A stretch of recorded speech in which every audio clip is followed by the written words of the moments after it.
आज जे चित्र जे फ्लॅटच्या मुळे दिसतंय ना, हे तेव्हापासूनच आहे. जो तो आपापल्या रूममध्ये नाही नाही नाही, माणूस पहिल्यापासूनच आपल्या विश्वात आहे.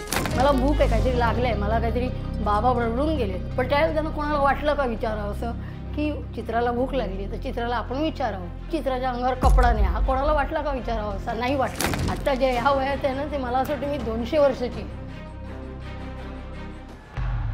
आज ह्या सगळ्याचा विचार करताना तुम्हाला कधी तुमच्या आईवडिलांना दोष द्यावासा वाटतो? संध्याकाळ झाली की अंगारे फुकत बसायचं. मग हे यांची आपसातले वाद, कोणी कोकणातला, आम्ही नाशिककडचे. काय काय बघितलंय लहानपणापासून, किती देत भाऊ. अंधेरी चालू राहिला तेव्हा तर 1 रूम किचनचा फ्लॅटवाले आहेत ना, त्याच्याशी 2 रूम किचनवाले बोलायचे नाहीत. म्हणजे तोपर्यंतचे तुमचे जे अनुभव होते ते तुम्हाला आयुष्यात पहिल्या 20च वर्षात आलेले होते आणि जे भीषण होते. त्यात तुम्हाला 2 मुलं झाली, तुमचा नवरा तुमचा छळ करायचा आणि त्यानंतर तुम्ही बारबाला झाला. मला लोक म्हणायचे प्रेम होतं म्हणूनच मुलं झाली ना. अरे का प्रेम असावं लागतं का? किडे मोकड्यांमध्ये काय प्रेमाचा विषय आहे का तिथे? कौशल्येचा रामबाई, कौशल्येचा राम, हळूहळू उघडी डोळे पाहतो कबीर, पाहतो कबीर. गुंफुनिया शेला गेला सखा रघुवीर, सखा रघुवीर.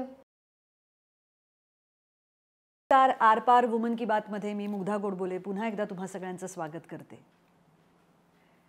आपण सगळे रोजच्या आपल्या जगण्यामध्ये खूप छोट्या छोट्या गोष्टींची तक्रार करत असतो. एखादी गोष्ट मिळाली नाही ती लगेच नशिबाला दोष देतो. माझ्याच बाबतीत असं का घडतंय, माझ्याच आयुष्यात असं का. आणि मग कधीतरी आपल्यासमोर असं एखादं पुस्तक येतं किंवा कुठेतरी कुठल्या तरी मुलाखतीमध्ये अशी एखादी व्यक्ती येते आणि खडबडून जागं व्हायला होतं. आपलं संपूर्ण आयुष्याबद्दलचं किंवा जगण्याबद्दलचं जे भान असतं ते भान जागं होतं. आणि माझं तसं झालं जेव्हा मी बारबाला हे पुस्तक वाचलं. वैशाली हळदणकर यांनी लिहिलेलं बारबाला हे पुस्तक मेहता पब्लिकेशन्सनी मराठी आवृत्ती ह्याची काढली आणि वाणी पब्लिकेशन्सनी ह्याची हिंदी आवृत्ती काढली. या पुस्तकाची आता गुजराती आवृत्तीसुद्धा येते. आज वुमन की बातमध्ये आपण बोलणार आहोत या पुस्तकाच्या लेखिका वैशालीताई हळदणकर यांच्याशी. नमस्कार वैशालीताई. नमस्कार. आरपार वुमन की बातमध्ये तुमचं मनापासून स्वागत. खूप खूप तुमच्या सर्व टीमचं आणि तुझं तर पहिलं आधीच मी तुझं दर्शन होणं म्हणजे माझं सौभाग्य आहे.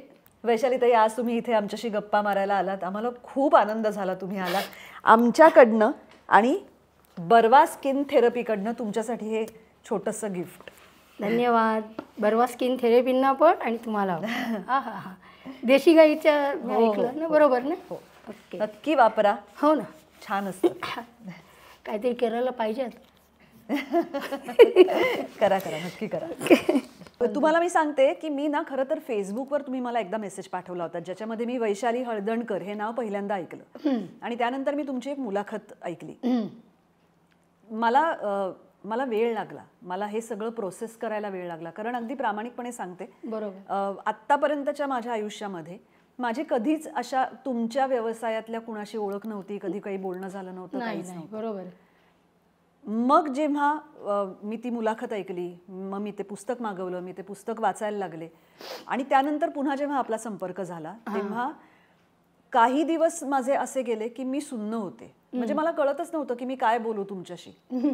मुलाखत घेण्यासाठी सुद्धा एक कुठेतरी मला स्वतःला तो एक मोकळेपणा असावा लागतो की मी समोरच्या व्यक्तीविषयी माहिती काढली आहे, मला त्यांच्याशी बोलण्यासाठी माझ्याकडे मुद्दे आहेत.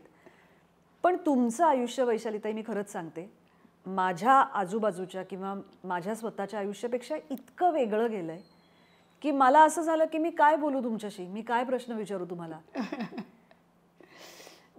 सगळ्यात पहिल्यांदा मला खूप मनापासून तुमचं कौतुक करावं असं वाटतं की ह्या सगळ्यानंतर तुम्ही 2008 साली हे पुस्तक लिहिलं.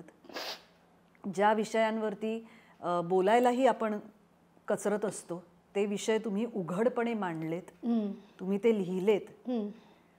कारण बोललेली गोष्ट आपण पटकन कधीतरी असं मी कधी बोललेच नव्हते असं म्हणू शकतो, पण जेव्हा ती लिहिली जाते तेव्हा एक प्रकारे त्याला आपण शिक्कामोर्तब केल्यासारखं शिक्का त्याच्यावर मारत असतो. त्यामुळे तुम्ही इतक्या उघडपणे इतक्या गोष्टी त्यात लिहिल्या आहेत जे बघून मी थक्क झाले. आणि ही हिंमत तुमच्यात कुठून आली? तुम्ही कधीतरी शेवटी मनाने तिथपर्यंत पोचलात की आता मी हे सगळं उतरवणार आहे, मी लिहिणार आहे. त्याबद्दल सगळ्यात पहिल्यांदा तुमचं खरंच मनापासून कौतुक. तू जेवढं बोलतेस त्याच्यावर म्हणजे असं सगळ्या स्त्रियांना अभिवादनच आहे. कारण का स्त्रिया मोकळेपणाने बोलतात. फक्त काय झालं आहे, शिक्षणाने मध्येच जरा थोडा त्यांना पडदा आणला आहे. नाहीतर आजही आपण जर खालती आपण थोडं स्टेटसवरून जेव्हा आपण खाली उतरतो, चाळीच्या वगैरे लेवलला जातो. आता तर चाळ राहिल्याच नाही आली. त्याच्याहून जरा खाली आता मालवणीच्या झोपडपट्टीत मी राहिलेली आहे. मग तिकडच्या झोपडपट्टीत अगदी ती डायरेक्ट अरे तुरेची भाषा. ते सांगायचा मुद्दा म्हणजे ती त्यांच्याकडे राहून मला पण मग ती त्याच्यामध्ये राहून मला कारण कळलं आणि ती एक असावी बाईमध्ये ती दादागिरीची. कारण बाबा मला जे लहानपणापासून शिकवत होते, तू का लोकांचा मार खाऊन येते, एक कानाखाली मारून येत जा, तू नेहमी रडत का घरी येते. कारण माझं नाव त्याच्यात आलेलं आहे की मला ते ब्रिजेश म्हणायचा, ती रडवी आहे रडवी आहे. आणि ते चिडवायचे मला. आजही ते लोक रडवीत म्हणून ओळखतात. पण तुम्ही बालपणाबद्दल बोललात म्हणून मी मध्ये मध्ये तुम्हाला थांबवते यासाठी की मला आपल्या गप्पांना एक स्वरूप देणं हे माझं काम असतं. त्यामुळे मला ते मध्ये मध्ये थांबावं लागतं. जरूर. बालपणाविषयी तुम्ही बोललात तर आपण तिथूनच सुरुवात करूया. चित्रलेखा देवाडे तुमचं नाव. तुमचे वडील राम देवाडे उत्तम गायक होते. तुमची आई गायिका होती. खूप लहानपणापासून तुम्ही घरात खूप दारिद्र्य बघितलं. हे सगळं तुमच्या पुस्तकामध्ये मी वाचते आहे. जो सगळा प्रवास पुढे तुम्ही बारबाला होण्यापर्यंत गेला किंवा तुम्ही बारमध्ये काम करायला लागलात इथपर्यंत गेला. खूप लहानपणी तुम्हाला लैंगिक शोषणाला बळी पडावं लागलं. बरोबर. माझा पहिला प्रश्न तुम्हाला असा आहे की त्या काळी अशी आजूबाजूला काय परिस्थिती होती ज्यामुळे तुम्हाला हे कुणालाही सांगता आलं नाही? कोणाला सांगण्यासारखंच नव्हतं. कोणाला सांगणार म्हणजे घरी नाही, काहीच नाही. कोणालाच काही सांगण्यासारखं नव्हतं. आणि कसं असतं आपल्याला कुठेतरी थोड्याशा गुदगुल्या होतात की काय असं इथे हात लावला तर स्त्रीला एक खोटं बोलायचं नाही, मी जे आहे ते खरं सांगते. स्त्रीला ऑलरेडी एक 6वा सेन्स असतो. तिला स्वतःला कळतं काय चाललंय आणि काय नाही चाललंय. ज्या वेळेला त्रास व्हायचा त्यावेळेला मी दूर व्हायची. हे त्याच्यामध्ये ते कोणी ते मांडू शकलं नाही त्या लोकांनी. 1500 पानांमध्ये मी खूप बाजू पण मांडल्या होत्या ना. जेव्हा त्रास व्हायचा ना तर मग आईला विचारायची मी, आई मला अशी पुटकुळी आली आहे ग इथे मांडीला पुटकुळी यायची. आणि तू जो प्रश्न केलास तो प्रश्न मला मिलिंद कवडे डायरेक्टर आपले येड्याची जत्रा म्हणून त्यांनी पण हा प्रश्न केला होता की तुमच्या आणि BR इशारा त्यांनी पण हा प्रश्न केला की तुला काय काय त्यावेळेला हे झालं. तर आज तोच प्रश्न सेम विचारला. तर ती काय मांडीला जर पुटकुळी आली तर मी आईला औषध विचारायचं. मग आई म्हणायची आई पाठी उगाळून लाव. पण तिला हे कळत नव्हतं की हे का अंगावरती माझीच उष्णता पडली आहे. कळलं का? माझ्यातनं अंगातनं जे फवारे उडाले असतील थोडेसे पाण्याचे जे काय आले तर तेच उडाले. आणि त्याचा मग मी ते करायची परत 4 दिवसांनी. मग कारण का भूक तर लागायची, वाढतं वय होतं माझ्याकडे. पण मी लाडाचे नव्हते वगैरे किंवा प्रेमाचे नव्हते वगैरे हा सगळा भाग मी सोडून द्यायला तयार आहे आयुष्यात. पण कुठेतरी जाऊन भुकेचं जे शेवटी असतं ना, ती भूक कुठेतरी माणसाला नाही म्हणता ना आणि त्या वाढत्यामध्ये मग ते चाराणे मिळाले तरी मग किंवा ते देवाचा प्रसाद मिळायचा, मला काहीतरी मिळायचं या आशेने मी तिकडे जायची.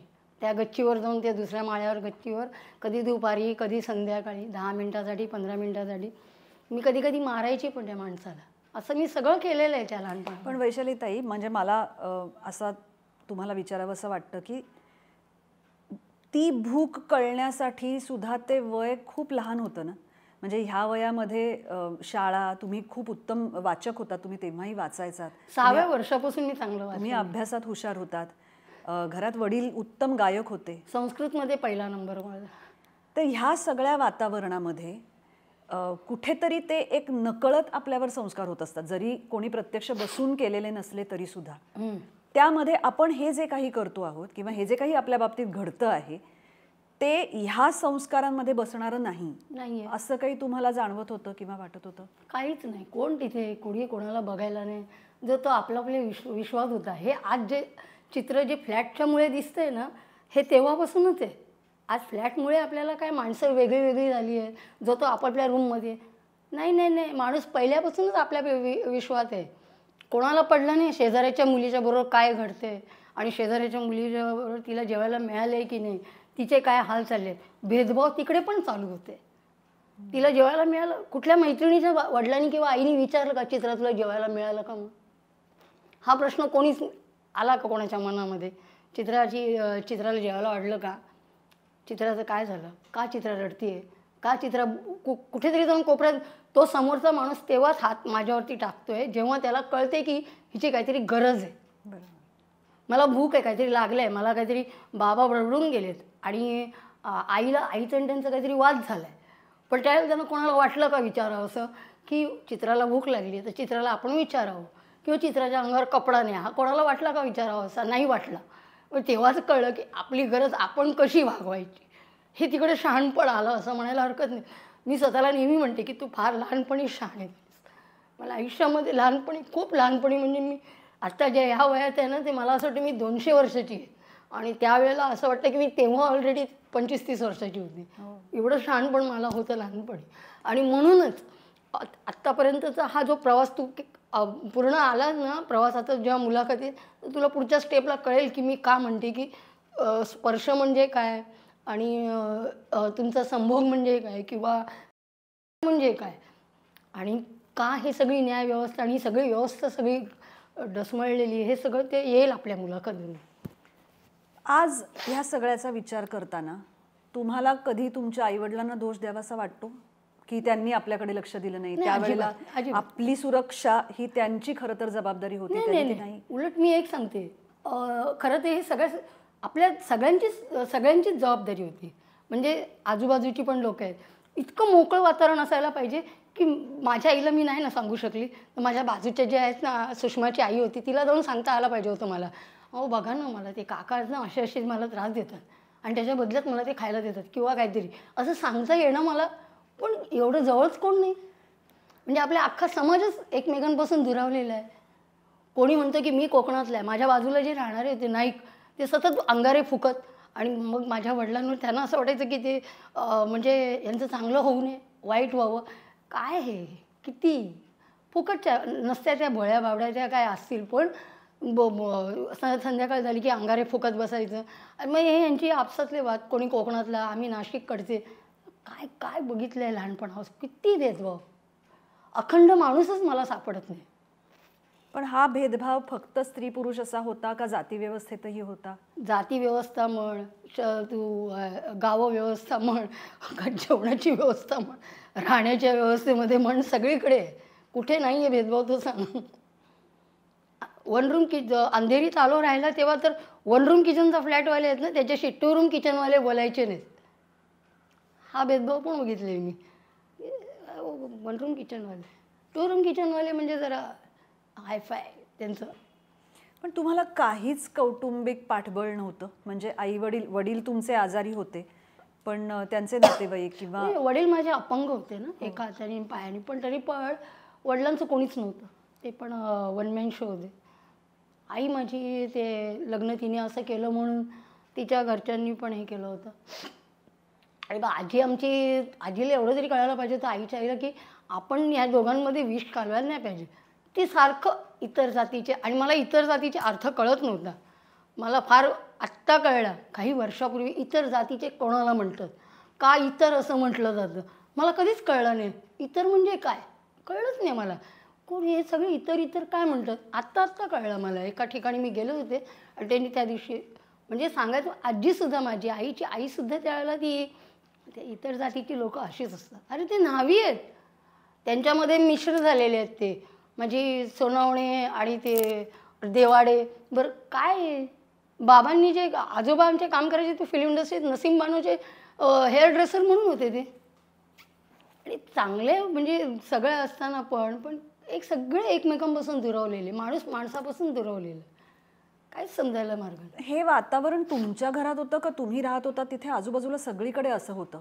म्हणजे मला असं म्हणायचं आहे की सगळ्याच मुलांना कमी जास्त प्रमाणात अशा ह्या प्रकाराला तोंड द्यावं लागत होतं? नाही, तुमच्या बाबतीत ते थोडं जास्त. माझ्या बाबतीमध्ये का झालं ते सांगते. मी एकटी पडली.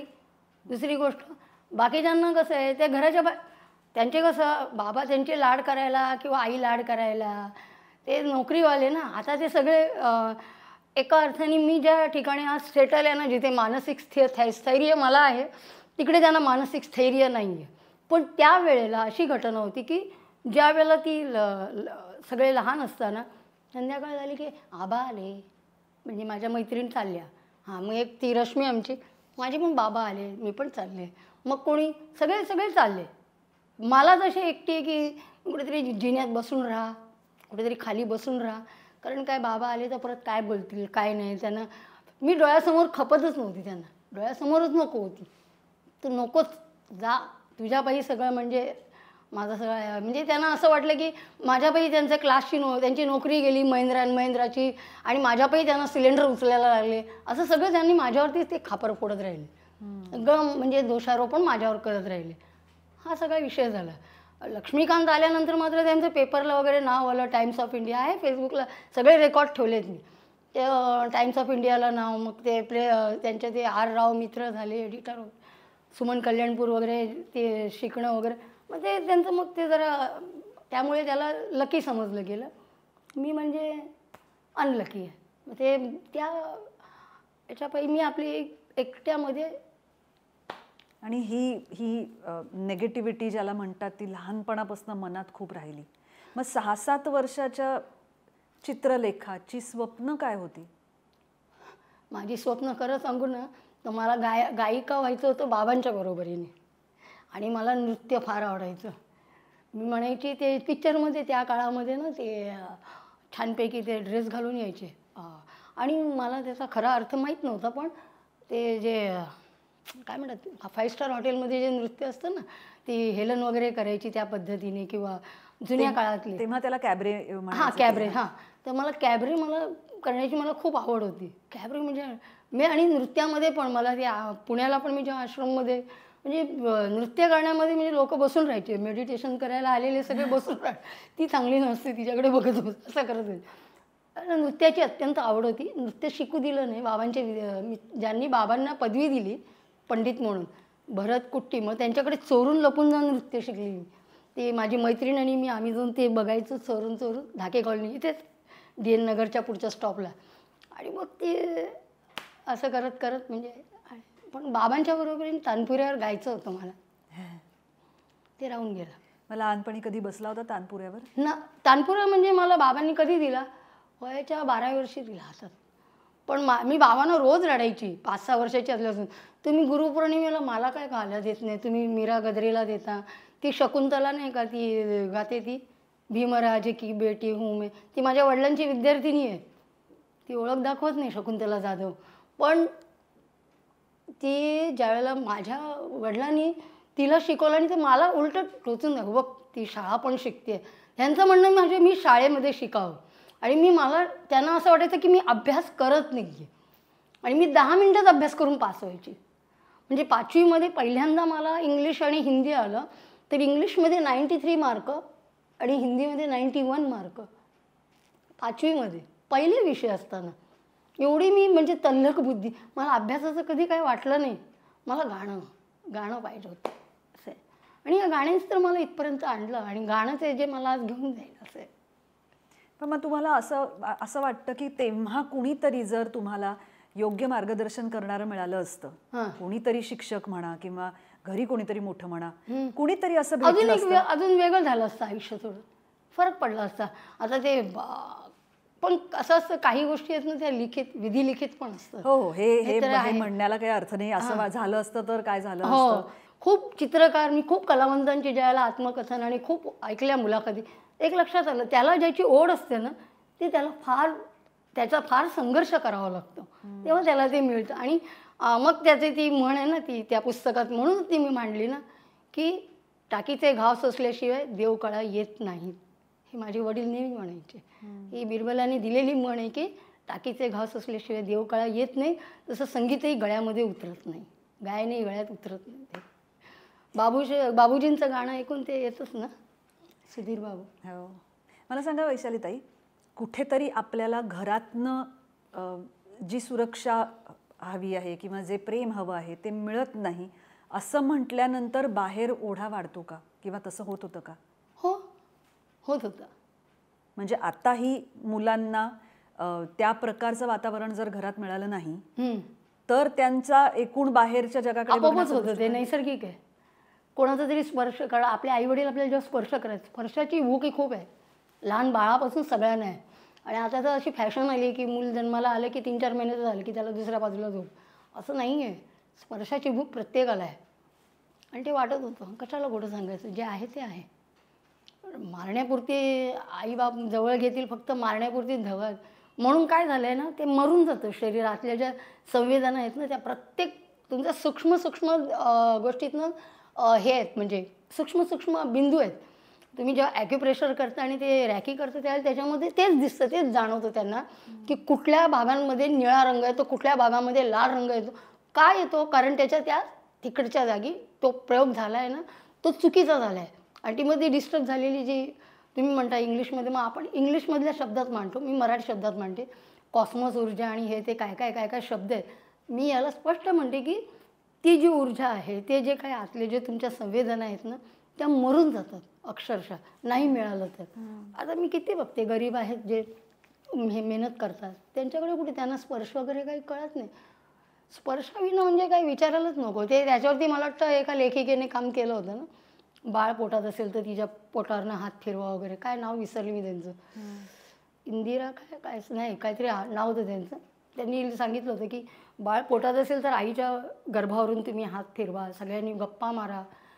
तर ते बाळ जन्माला आल्यानंतर त्याच्याशी किती जणं गप्पा मारतात आणि त्याच्या पोटात असताना किती लोक मारतात आणि किती प्रेमाने किती लोक त्याच्या आगमनासाठी उत्सुक आहेत.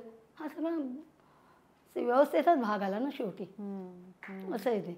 आणि हे मुलांना नाही मिळालं की ती मुलं आपोआपच एकमेकांच्या, कमीत कमी मुलं मुली एकमेकांच्या प्रेमात. आता तेच चाललंय सगळीकडे. 8-8, 9-9 वर्षाची मुलं पण हल्ली एकमेकांच्या प्रेमात पडतात. असं होतंय ते. तो स्पर्श आहे, स्पर्श सुख पाहिजे, बाकी काही नाही आहे तिथे. त्यांना इंटरकोर्स, तुमचा तो अंतर्बाह्य काय करायचं आहे का काय, त्यांना काही नाही कळत. फक्त बरं वाटतं, तू छान, हां असं असं. हे आईवडिलांनी केलं किंवा भावानी केलं लहानपणापासून. आणि आता हे जरा पडदे जर आपण दूर ठेवले तर हे सुख परत येऊ शकतं, जर का ह्या सोशल मीडियापासून आपण मुलांना दूर ठेवलं तर. तो आंतरिक जिव्हाळा परत निर्माण होऊ शकतो, असं एक आहे.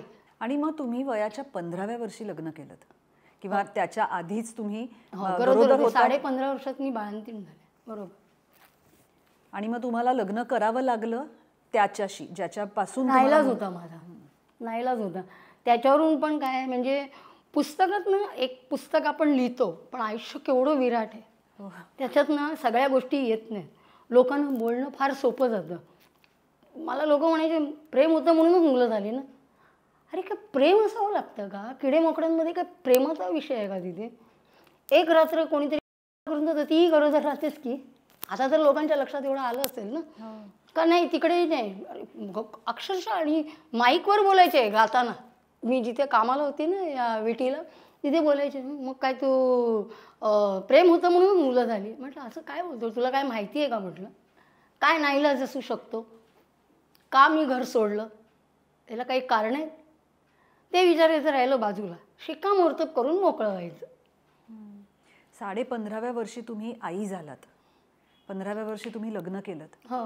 म्हणजे मी तुमचं पुस्तक वाचत असताना साधारणपणे एक अर्ध पुस्तक मी पुढे गेले आणि मग माझ्या असं लक्षात आलं की अजूनपर्यंत आयुष्यात तुम्ही 20च वर्षाच्या आहात. म्हणजे तोपर्यंतचे तुमचे जे अनुभव होते ते तुम्हाला आयुष्यात पहिल्या 20च वर्षात आलेले होते आणि जे भीषण होते. त्यात तुम्हाला 2 मुलं झाली, तुमचा नवरा तुमचा छळ करायचा आणि त्यानंतर तुम्ही बारबाला झालात. म्हणजे बारबाला हा शब्द आता वापरला जातो म्हणून तुम्ही बारमध्ये काम करायला. हो, मी खरं तर तिला विरोध केला होता. आमची जेव्हा युनियन बांधली तर म्हटलं बारबाला हा शब्द नको वापरू, म्हटलं बारबाला नको म्हणू, म्हटलं प्रत्येकजण वेगळं आहे. म्हटलं त्या मी गायिका आहे, त्या नर्तिका आहेत आणि त्या वेटर आहेत, त्या मुली त्यांचं काम वेगळं आहे, त्या सहकारी आहेत, म्हणजे त्या सेविका आहेत. थोडं काहीतरी चांगला शब्द वापर. पण ते इंग्लिश लोकांच्या डोक्यामध्ये जे शब्द घुसलेले आहेत ना, त्याच्यामुळे त्याचा पगडा जास्त होता तिच्या डोक्यावरती. कोणी हा शब्द दिला बारबाला? हा हे वर्षा काळे.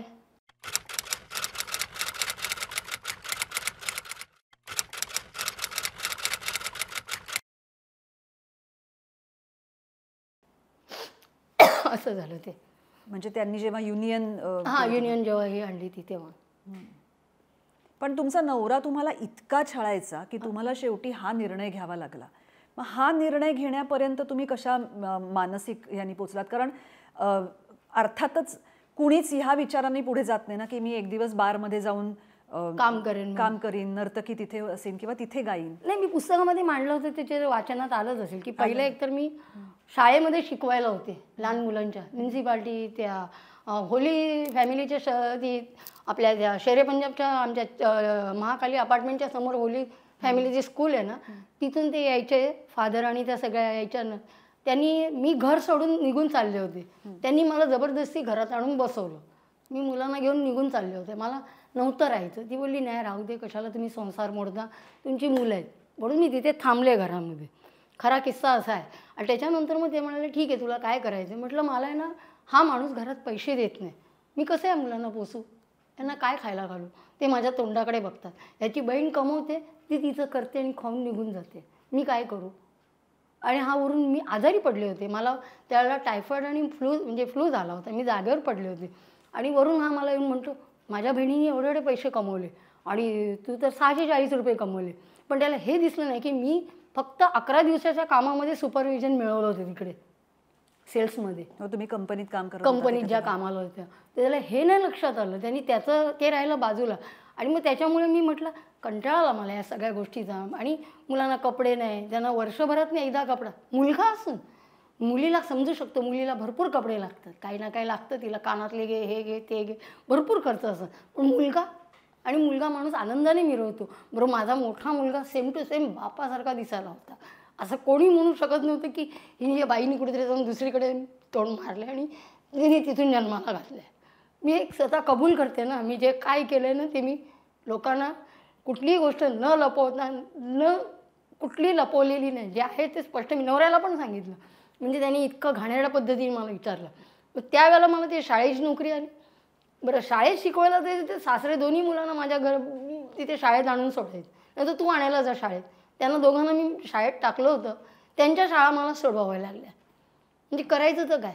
बरं घरकामं करून मी ते करत होते असं पण नाही, शाळेमध्ये टीचरचं काम करून प्लस मी घरकाम करायला जात होते. तुमचा नवरा काहीच नाही करायचा? काहीच नाही ना, फक्त माझ्यावर संशय खायचं काम त्याला चांगलं येत होतं, बाकी कसलं काम येत नव्हतं त्याला.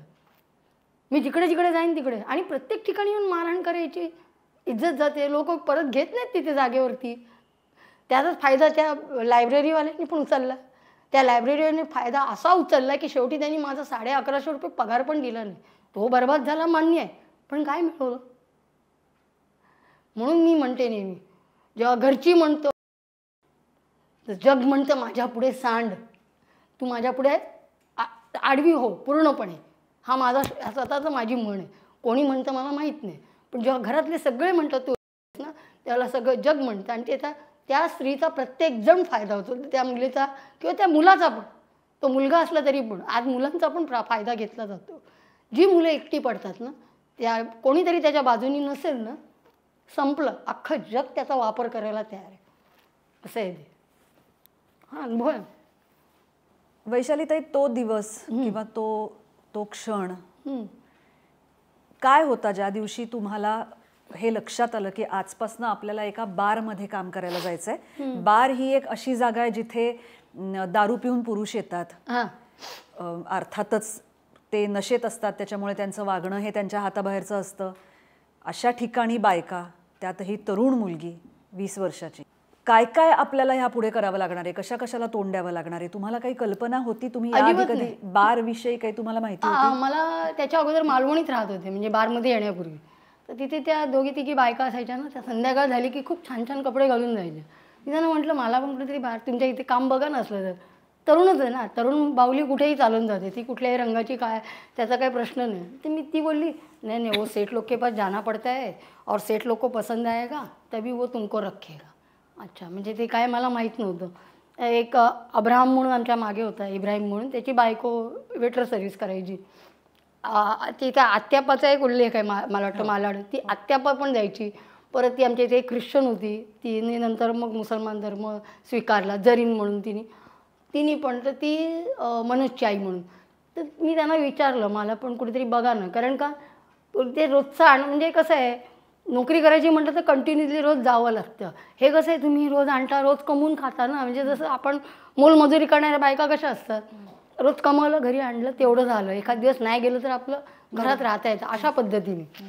तर ते तेव्हा त्यांची काहीच कल्पना नाही. पण त्यांच्याबरोबर चांगले चांगले त्या मैत्रिणी बरं, त्या मुली काही जगाच्या आपल्या सामाजिक ज्या दुसऱ्या स्त्रिया आहेत त्यांच्यापेक्षा काही वेगळ्या नाही आहे. बरोबर. फक्त एवढं. उलट मी तर म्हणते की कधी कधी असं मला आज आता असं वाटायला लागले की त्या काळामध्ये मी खरंच असं राहायला पाहिजे होतं का. कारण का की बारमधले ज्या मुली आहेत ना त्या एवढ्या सिम्पल राहायच्या, कळूनच यायच्या की ह्या बारमध्ये काम करतात म्हणून. आणि आज जे चित्र असं उलटं झालं की ज्या डान्स बारमधल्या मुली जे कपडे घालायचे, तर आज प्रत्येकजण ठिकाणी जागोजागी नुसते ते टिकल्यांचे कपडे आणि टिकल्यांच्या साड्या हे सगळं अगदी दिखावच झाला. पण त्यावेळेला मला स्पष्टपणे काही माहीत नव्हतं की त्यांच्याकडे कोण येतं. कारण का तिचा आत्यापाचा नवरा तिला आणायला जायचा आणि तिचे कुठे काही रिलेशन असले किंवा त्याला कोण घेऊन जात असेल, तिचाही नवरा काय कामधंदा करत नव्हता. पण ती घर सांभाळत होती. तिने डबल माळ्याचं घर बांधलं त्या काळामध्ये, त्या मालवणीमध्ये. तर ते सगळं दिसत होतं ना. म्हटलं एक बाई जर करू शकते, आपणही आपल्या मुलांसाठी जाऊ दे ना. ह्या माणसाची पुरुषाची कटकट, त्याला कटकट होत असेल, त्याला काय कटकट करायची करू दे. निदान मुलांना बघेल आणि मी निदान काम करून पैसे तरी आणेल. पण मला कुठे हे माहिती होतं की याच्या मनामध्ये दुसरंच काय आहे असं आहे. पण ह्या सगळ्यामध्ये तुमच्या आजूबाजूला ह्या ज्या बायका होत्या, बहुतेकांच्या घरी हीच परिस्थिती होती की पुरुष काही कमवायचे नाहीत म्हणून त्यांना. मनोजची आई होती, तिचा नवरा नव्हताच. तिला ती मुलीला आणि मुलाला सांभाळत होती. ती बिचारी खूप चांगली होती, वेटर सर्व्हिस करायची. आणि आत्यापाचा घरी तिचे मिस्टर काही काम करत नव्हते. पण तो दारू बेवडा वगैरे नव्हता. तो माणूस चांगला होता, डिसेंट होता. भांडण नाही, तंटा नाही. उलट त्या एरियामध्ये आत्यापाची दादागिरी होती. कारण ती 2 पैसे कमवणारी स्त्री म्हटलं की तिचा जरा कॉन्फिडन्स ना. मग तिच्या शब्दाला बाकीच्या स्त्रिया पण थोडा मान देणार. अरे ती 4 लोकांमध्ये जाते असं. म्हणजे माझी पण झाली अशी आयुष्यामध्ये. पुढे जाऊन माझी अशी वट तयार निर्माण झाली होती. तर ती आणि मग इब्राहिमची बायको होती. ती इब्राहिमचं जे कामधंदा, आता ते सध्या कुठेतरी मी ऐकलं की बँड्राला भाजीचा धंदा त्यांनी लावला आहे. पण त्याला ती पण वेटर सर्व्हिस करायची. मग हे अशा सगळ्या ज्या घटना घडल्या ना आणि अंधेरीत आली, तर त्यावेळेला त्यांनी ते कुलदीप म्हणून ते गाणं आहे ना, रुला के गया सपना मीरा, ज्वेल थीपमधलं, त्याच्यात त्यांच्या वडिलांनी गिटार वाजवलेलं आहे. हे मला हल्ली कळलं. तर ते ज्या वेळेला ते मला म्हणाले की तुला कधी गायचं असेल तर माझ्या बारमध्ये ये, मी तिथे माझा ऑर्केस्ट्रा आहे. पण असं तुम्हाला कोणीतरी म्हणायला त्याच्या आधी तुम्ही आजूबाजूला कधी असे छोटे छोटे कार्यक्रम करायचात किंवा गायचं? लोकांना कसं कळलं तुम्ही गाता? नाही, ते मी बोलायची. माझ्याकडे कॅसेट घ्यायला यायचे ना दुकान. कसं असायचं, मी ना प्रत्येक कुठलंही काम करताना ना त्याच्यात मला ओशो माहीत नव्हते, पण 100% काम कसं करायचं हे मला म्हणजे जीवनामध्ये कळून आलं होतं. म्हणजे लग्न झाल्यावर जसं स्वयंपाक मला करता येत नव्हता त्यावेळेला, तर मी चुलत सासू आमची एकाच घरात 2 चुली पेटायच्या, तर ती मांदेलीचं कालवण कसं बनवते ते बघायचं, मग मांदेली इथे करायची. मग ती तळते कशी हे मी मला आई माझी घर सोडून गेलेली. आणि म्हणून त्याच्यामुळे सगळं हे मला जे वातावरण आहे ना, मी मग ते 100% कसं आणत जायचं असं कळत गेलं. तर त्यावेळेला मी त्यांच्याशी गप्पा मारायची. मग त्यांना अच्छा आपको ये फिल्म चाहिए, ठीक है आप आइए, मैं आपके लिए निकाल के रखूंगी. प्रत्येकाचं मन कसं जिंकायचं हे मी बाबांच्या पण तोंडून ऐकून होते की हे जेव्हा तुम्ही कॅसेट लायब्ररीमध्ये त्यावेळेला. आणि ती गिरायकामध्ये शेखर सुमन पण आमच्या इथे यायचे. मी त्यांना ज्यावेळेला ओळख दाखवली ना खूप खुश झाले होते. जन्मत चॅनलला आले त्यावेळेला. तर अशी भरपूर जे सेलिब्रिटी असे यायचे ना, मग मी त्यांचे मग ते कोणी येऊ दे, मग त्यांचे तुम्हाला हे पाहिजे का, मैं निकाल के रखूंगी, आप आना, नाही तो मैं श्रीनिवास के हात भेज दूंगी. ते कामाला जो होता तो. मग अशा पद्धतीने ते ओळखी. आणि मग त्यांनी सांगितलं मैं मग गप्पामध्ये विचारलं. ते म्हणे मेरा ऑर्केस्ट्रा चलता है. अच्छा मैं भी गाती हूँ, मेरे पापा गाते थे. अच्छा सुनेंगे कभी तुम्हारा गाना. म्हटलं मैं आऊँगी तो कभी आप रखेंगे, असं मी सहज विचारलं. हां देखेंगे, ट्राय करो, ऑडिशन दे दो, असं झालं होतं. आणि पहिल्या ऑडिशनला त्यांनी मला पास केलं असं आहे. वैशालीताई, मला परत एकदा असं विचारावं असं वाटतं की दुसरा कुठलाच मार्ग त्यावेळेला तुमच्या समोर नव्हता? सगळी कामं माझी सुटली, सगळी कामं सुटली. कपडे पण पाहिजेत ना अंगावरती. कुठेतरी नोकरी करायला जायचं म्हटलं तर कपडा नको अंगावरती. त्या माझ्या जिच्याकडे मी घरकामाला होती त्या बाईनी मला 2 जोडी कपडे दिले होते. त्याच्यावरती मी लाईन चालू केली होती. तिने मला आपले पंजाबी ड्रेस दिले होते. शेरे पंजाबमध्ये राहायला होती ती वर्षा म्हणून. खूप म्हणजे असे देवत्व असलेल्या स्त्रिया असल्या खूप. कारण ती माझ्या स्वतःच्या मुलाबरोबर माझा मुलगा खेळवायची. येऊ दे म्हणे श्रीकांतला, खेळू दे. आणि माझा पण आमचा कार्टून त्यावेळेला खेळायचं. असं ते सगळं चित्र होतं. तेव्हा तुमची दोन्ही मुलं तुमच्याबरोबर होती? हो, नवऱ्याकडेच होते ना मी, त्याच्यामुळे माझ्याजवळ होती दोन्ही मुलं. असं आहे. तर तिने ते 2 ड्रेस दिले, त्याच्यावरती मी ते लाईन चालू केली काम करायला. घरात अन्न नाही, पाणी नाही, मग काय करायचं, काय कुठून आणायचे पैसे? कोणाजवळ त्या जायचं नाही आहे, कारण हा माणूस तर मला जिवंत सोडणार नाही आणि ते मला माहितीही नाही आहे कुठे जायचं आहे ते.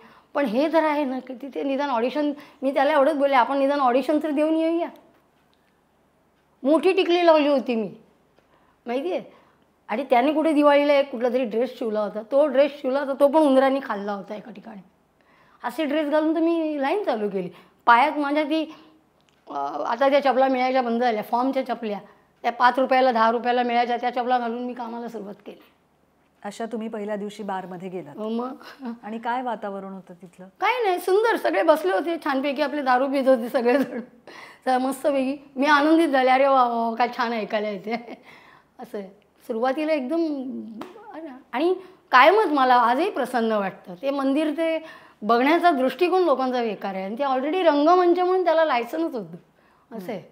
हां, ते काय झालंय की सिनेमा नाटकांमध्ये नाही, सिनेमांमध्ये जे दाखवलं जातं ना दृश्य, की बार म्हटल्यानंतर तिथे पैसे उधळतायत, पैसे उडवतायत, तिथे कमी कपड्यांमध्ये बायका नाचतायत, हे जे दिसतं ना समोर, त्यावरनं ते तुम्ही म्हणताय तसं त्याच्याविषयीचं तसं मत तयार झालंय. जे खरंय का हे तुम्हीच आम्हाला सांगू शकाल? खरं नाही, खरं बघायला गेलं तर बारमध्ये असं वातावरणच नाही आहे, कुठल्याच बारमध्ये नव्हतं. हे कधी झालं तुम्हाला तिला सांगते की आता साधारणतः हे 2010 सालीच्या काहीतरी, मला वाटतं 2008च्या 2000च्या नंतरच्या घटनेत, 2002च्या नंतर हे पब वगैरे जे आलेत ना, ही पब संस्कृती जेव्हा आली ना त्याच्यापासून नंतर. मग पण डान्स बार जेव्हा आले ना, त्या डान्स बारमध्ये मुली ऑलरेडी मस्तपैकी ते छानपैकी हे घालायच्या. फक्त त्यांना डान्सचं म्हणजे नृत्याचं प्रशिक्षण नाही, किंवा त्यांना कस्टमरला कसं हँडल करावं याचा अभ्यास नाही. ग्राहकांना हँडल करणं हा एक अभ्यास आहे. म्हणजे काय करावं लागतं ग्राहकांना? अरे त्याला कुठलं गाणं आवडतंय, त्यांची चॉईस काय आहे, तो माणूस कुठल्या मनस्थितीत आलेला आहे, मग त्याला त्या मनस्थितीतून आपण कसा बाहेर काढायचा, आणि मग त्या मनस्थितीत तो परत जाऊ नये. मग आपण त्याच्याकडे किती मागणी न करता आपल्याला 4 पैसे कसे मिळतील. म्हणून मुली मला जास्त प्रेम करायच्या ह्याचं कारण तेच. त्या लाईनीतल्या मुलींना, ज्या खऱ्या नर्तकी असायच्या ना, त्यांना हे सांगायला नाही लागायचं. पण शक्यतो ज्या घराणे म्हणतात ना, की ह्या घराण्यातनं आलेल्या, त्या घराण्यातनं, त्यांचेच जास्त प्रॉब्लेम झाले. आणि ज्या लोकल मुली असायच्या ना, म्हणजे जिची आई वगैरे ह्या लाईनीतली नाही. आता माझी आई काही या लाईनीतली नव्हती, माझी आई कीर्तनकार होती. लोक मला ह्याच्याशीच जोडून टाकतात. संगीत आलं ना, नृत्य आलं ना, म्हणजे ह्याच्याशी कनेक्ट करा, असं घसरणच करून टाकली सगळ्यांनी. तर मग बारमधल्या नर्तकींची घराणी होती? हो. अच्छा. हां, म्हणजे ते त्यांच्या ते काय म्हणतात त्याला, नर्गिसजी त्या आहेत ना, ते माझ्या पुस्तकामध्ये मी त्यांचा उल्लेख केला होता, विसरले. जद्दनबाई. आणि कशाला आपल्या त्या आता गातात त्या मनके मंजिरे पे, शुभा मुदगल, त्या पण त्याच्यातूनच आहे. आणि म्हणजे गायनाची जी नेहमीची ग्वाल्हेर नंबूद्री ब्राह्मण आणि बऱ्याच. अच्छा, म्हणजे तुम्ही गाण्याची घराणी म्हणताय, जी आपल्या गाण्याची घराणी आणि नर्तकीची पण घराणी. हा, त्यांची पण घराणी, वादनाची पण घराणी. बरोबर, जी संगीताची आपली घराणी असतात. पण काय तुम्हाला काय वाटतं मग आज हे जे ह्या सगळ्याला, म्हणजे तुम्ही म्हणताय तसं देह विक्रय करणाऱ्या बायका वेगळ्या, आता तर बार डान्सर्स तर नाहीच आहे, ते सगळं बंदच केलंय, पण ह्या सगळ्याला हे विकृतीचं स्वरूप कधी आलं, कशामुळे आलं? हे यांत्रिकीकरणामुळे. बरं. हां, यांत्रिकीकरणामुळे आलं. काय झालं, यांत्रिकीकरणामुळे एक साधी गोष्ट आहे. बालगंधर्व ज्यावेळेला मी चित्रपट बघितला, आणि बालगंधर्व जेव्हा प्रत्यक्ष ज्यावेळेला लोकांच्या घरोघरी आवाज पोचला ना, त्याची व्हॅल्यूज कमी झाल्या. 24 तास एखादी गोष्ट तुम्हाला मिळायला लागली की त्याची व्हॅल्यूज कमी होते. पूर्वी कसं होतं, गाणं ऐकायचंय, पण ते कसं माहिती आहे का, तू दिवसभर काम करायचं शेतामध्ये काय आहे, किंवा तुमचं जे काय काम असेल, आणि मग आज देवळामध्ये रात्री कार्यक्रम आहे, मग देवळामध्ये ते आपण नाही का, आई पर्वतों से झूमती घटा, श्रीदेवी डान्स करतात त्या, त्याच्यात ते त्यांनी दाखवले प्रात्यक्षिक आहे की तो मैं नाचू तू बंसी बजा, ते त्याच्यामध्ये तो जो आहे ना, तो मंदिरामध्ये तो पोषण आहे ना, तो सर्वसामान्यांसाठी उघडा. म्हणजे रात्रीचा आज कार्यक्रम आहे आणि आपल्याकडे वर्षाच्या 12 महिने सारखं गाणं आणि गाणं, ते फक्त कोणी जे अभ्यास करत आहे, ज्याच्यामुळे ते त्यांना जायचं आहे, ते तपस्या. आणि याच्यासाठी देहयष्टीचा अभ्यास प्रत्येक गुरुला असायचा. त्या गुरुंना स्वतःला पहिला आयुर्वेदाचा अभ्यास माहिती असायचा, जे शिकवणारे आहेत ते. म्हणजे त्या आयुर्वेदाचा अभ्यास माहिती, मग त्याला संपूर्ण शरीराचा पण अभ्यास माहिती होता की आतमधले काय वेग आहेत आणि ते बाहेरचे काय वेग आहे. आणि हेच सगळं ते आपलं नालंदा आणि तक्षशिलामध्ये होते की ते 10 स्टेप्स होत्या की ज्या तुम्ही पहिल्या गेटला तुम्हाला काय प्रश्न विचारतात आणि शेवटच्या स्टेपला काय विचारतात, असं सगळा अभ्यास होता. हा आणलाच पाहिजे परत, त्याशिवाय ही स्थिर होऊच शकत नाही. ही का पंडित जसराजांचा पण अनुभव आहे की त्यांचे वडील गात होते आणि ते गायकच. तर गुजरातमधली घटना की त्यांच्या इथे कुठे गावामध्ये पाऊस लागला आणि त्यांची सगळं छत कोसळलं. त्यांच्या वडिलांना बोलवण्यात आलं गायला आणि तेव्हा कुठे जाऊन पाऊस थांबला. हो, अशी घटना आहे. त्या पंडित जसराजांच्या तोंडातूनच मी ऐकली. तेवढी माझ्या वडिलांनी स्वतः दमा बरा केलाय. स्वतः ऋषीसारखे गायक होते वडील माझे. भलेही ते काय चुकले, पण ह्या गोष्टीसाठी काय बोलणार आपण. मग मला सांगा वैशालीताई, तुम्हाला स्वतःला उत्तम गायिका व्हायचं होतं आणि त्यानंतर तुम्ही बारमध्ये गायला लागलात. तुम्हाला तेव्हा असं कधी वाटलं नाही की आपली स्वप्न एकेकाळी काय होती आणि आता आपल्याला काय करावं लागतंय? नाही, कधीच नाही वाटलं. कारण का माहिती आहे का, ठीक आहे क्लासिकल शास्त्रीय संगीत गायला नाही मिळत, पण मग एक आनंद असायचा छोटासा. काय की आपल्याला कोणाचा आधार नाही ना, पण तेवढ्या कसं असतं. मला एक सांगायचं वाटेल, मी त्या पहिल्या खंडारेखा हॉटेलमध्ये ना, एक वैशाली म्हणूनच मुलगी होती आणि ती दिसायला छान होती आणि ती लहान होती माझ्यापेक्षा. तिचं गाणं ऐकून ऐकून मी दिल में हो तुम, ते गाणं आहे ना सत्यमेव जयतेचं, ते शिकली. पण माझं स्वतःची ओळख कशी, तन तुम हमी जानो, जसं ते त्या रेकॉर्डिंगमध्ये सांगितलं. पण मग माझी ओळख प्रत्येक बारमध्ये वेगवेगळं गाणं असायचं. म्हणजे तिथून मला एक गाणं मिळालं, मग ते बिलांशी नागिनचं ते वसईला झालं. तेव्हा ते शेट्टी लोक, आमचे जे शेट होते ते खुश झाले, म्हणाले अच्छा किया तुम बहुत अच्छा गाया. 50 रुपये पेमेंट दिलं, मालावरची टिप्स दिली, पण मला जाता नाही आलं नवऱ्याच्या अल्सर पायी. तसंच मी दादरला कामाला आले डेला शिकायला इसाक बहीणच्या बँडमध्ये. तर माझं एक कसं म्हणजे दो दिल टूटे दो दिल हारे जसं खंडरमध्ये झालं ना, ते इकडे म्हणजे स्पेशली लोक म्हणजे मला म्हणा ती आली तुमची, मागे उभा मंगेश पुढे उभा मंगेश, माझ्याकडे देव माझा पाहत आहे, माझ्याकडे देव माझा पाहत आहे, मागे उभा मंगेश पुढे. मग एक सुख असायचं आहे. त्या सुखामुळे काय व्हायचं की चला अंतरी एक भले काहीतरी चुकीचं गाते हे कळत होतं. असं मी कधीच म्हणणार नाही की अजूनही मी परफेक्ट आहे, अजूनही माझ्या खूप चुका आहेत. ते कुठे आणि आपण कुठे. आज जेव्हा त्यांच्या वडिलांचं गाणं ऐकल्यावर ते रवी मी हा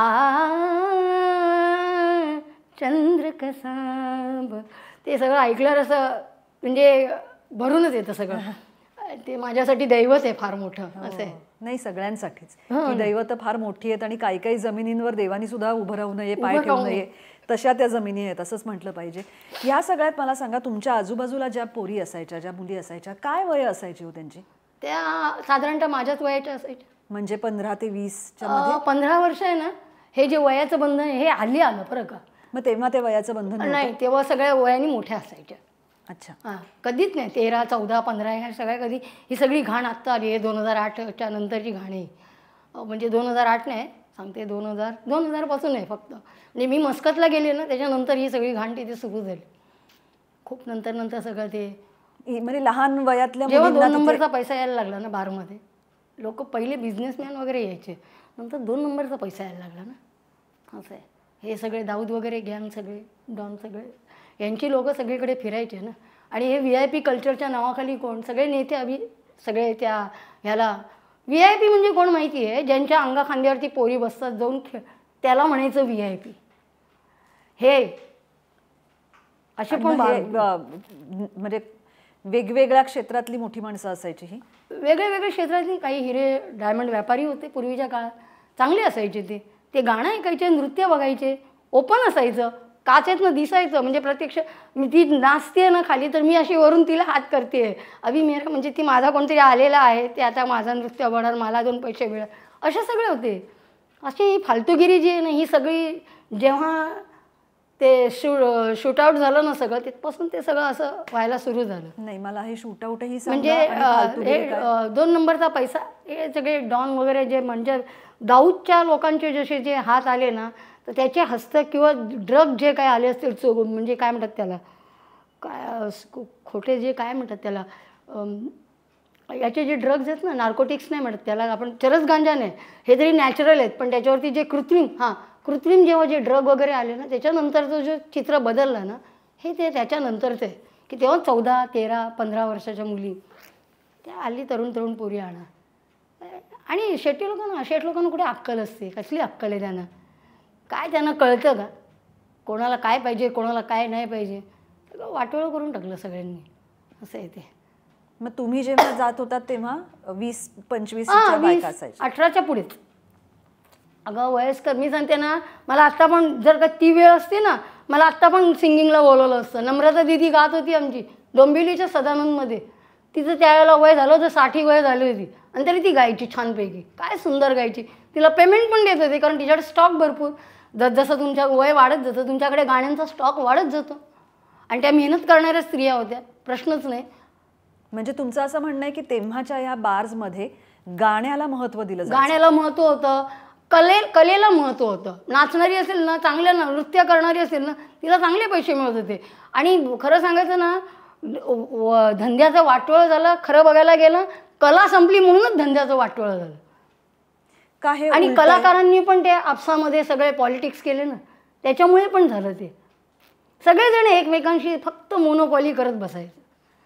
मग कोणी कलाकार एखाद्या डान्सरला पटवतो, कोणी कुठल्या गायिकेला पटवतो, आणि मग याच्यामुळे हे सगळे जे एकमेकांच्याबद्दल जे ते सगळ्यामुळे त्या पूर्ण इंडस्ट्रीचा सगळा धुरळा उडाला पूर्णपणे.